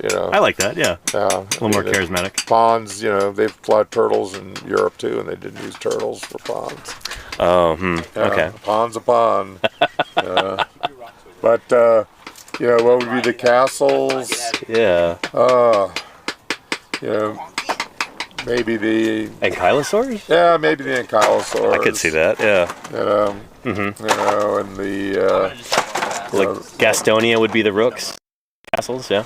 Yeah, maybe. Let's see. And then of course we got the the iguanodonts. As the knights. Okay. Cursorial. Yeah. But then you start to get your like bishops. Okay. Gonna do for the bishops. It's like okay, the bishops. So they move in diagonal lines. Yeah, Sauropods? Okay. Yeah, They're tall. you gotta have this. Yeah.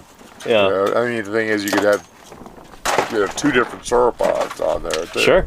The Mirasaurus and Moabosaurus, maybe. Yeah. The Brachiosaurus. Okay. Yeah, there is up there. Cedarosaurus is a brachiosauroid. For sure. So you got two kinds in the upper yellow cat. And a lot of people would jump straight to the Cedarosaurus since it's probably gets as big as Brachiosaurus. Shoot. It's a big full. It's like 40 feet tall? Lucitite. Yeah. That probably is the ancestor, more the ancestor of it. Lucitite is every bit as big as any Brachiosaurus. Yeah, they're huge. Yeah. Yeah, they're huge animals. That's the way that group is. And if you look at that animal laid out, when it was laid out in Denver, it's a big animal. Limb bones are nearly as big as me, certainly. It's a big animal. The ribs were 10 foot. It's not a small thing. Yeah. But of course, the king would have to be Utah raptor. Okay. For the yellow cat, and I'd say the queen probably, Ned Colbertia. The adult, the ornithomimid. Ornithomimid. Theropod. Isn't the queen more formidable than the king, though, in chess? Yeah. Should it be the other way around? Ned Colbertia is the king? Who would you protect? I mean, if I was going to protect somebody, it might be Martha Raptor, the Therizinosaur.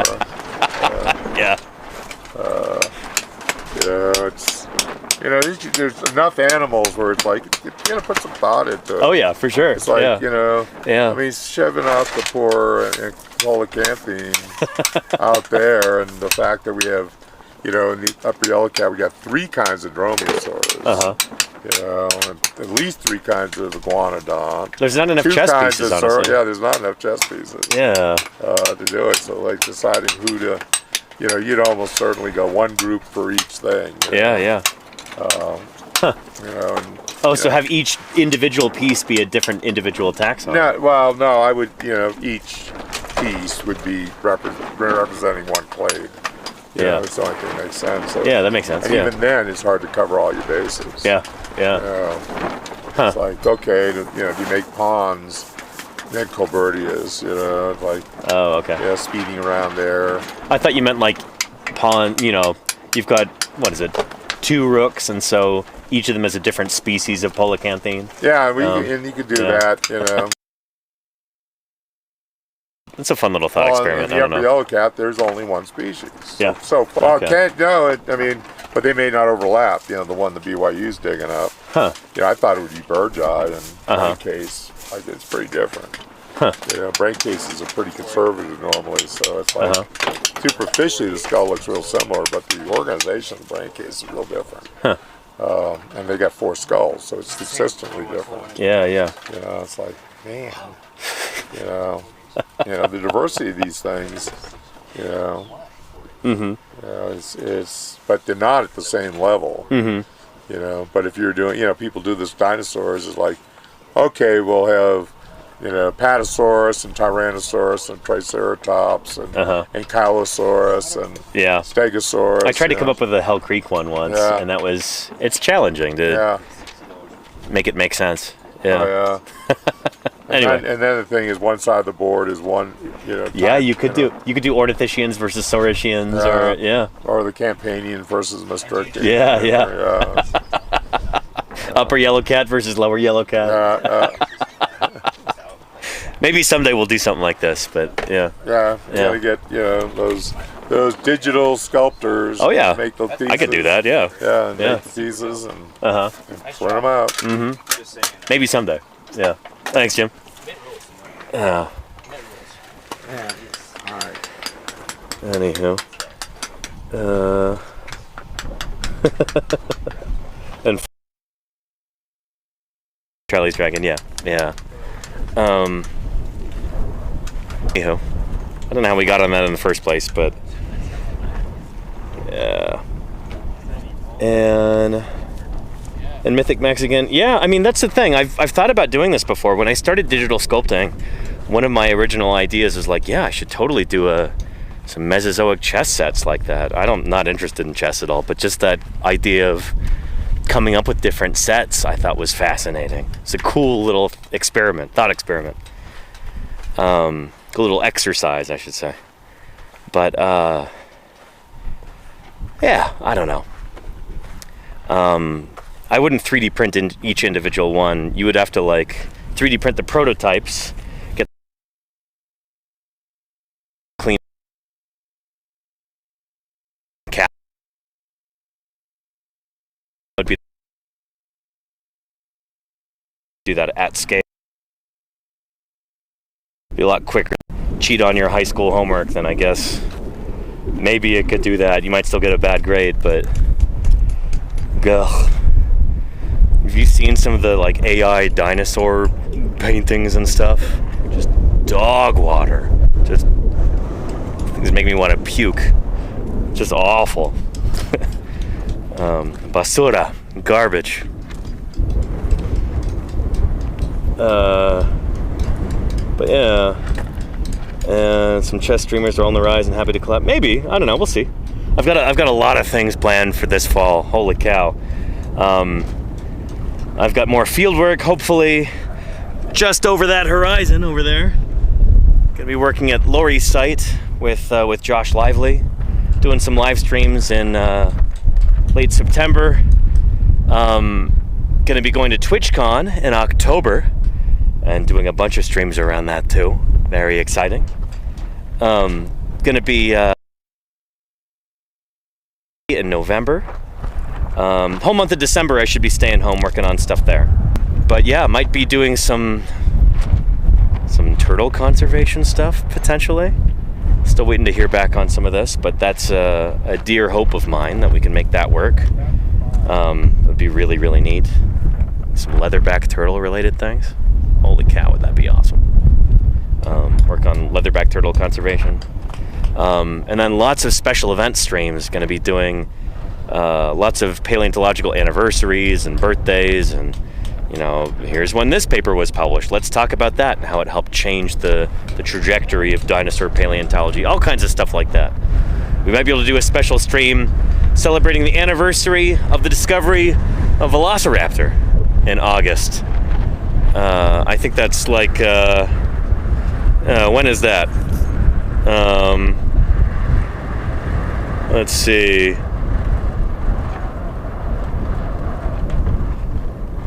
August 11th. Maybe we'll do a special stream. Like that.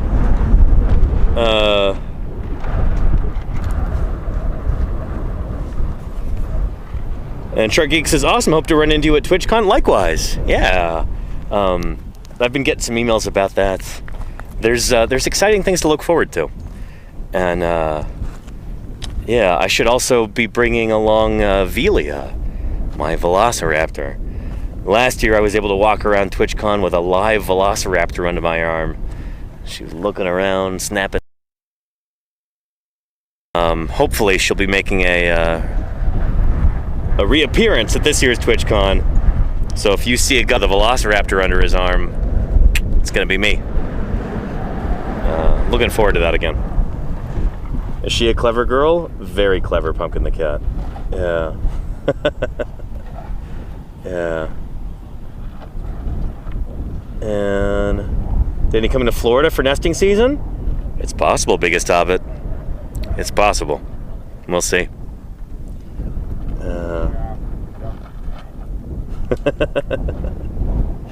Good stuff.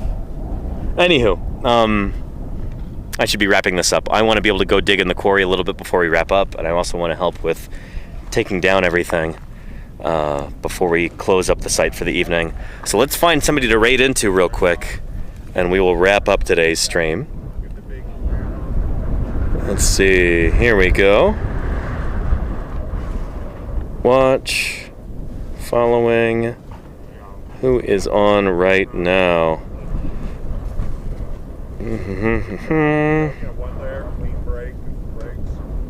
Today is Friday. Paleo Stream is on. Well. We'll go right into Paleo Stream and see some materialize before our very eyes. Thanks to the very talented Joshua Knupe, German paleo artist. Raid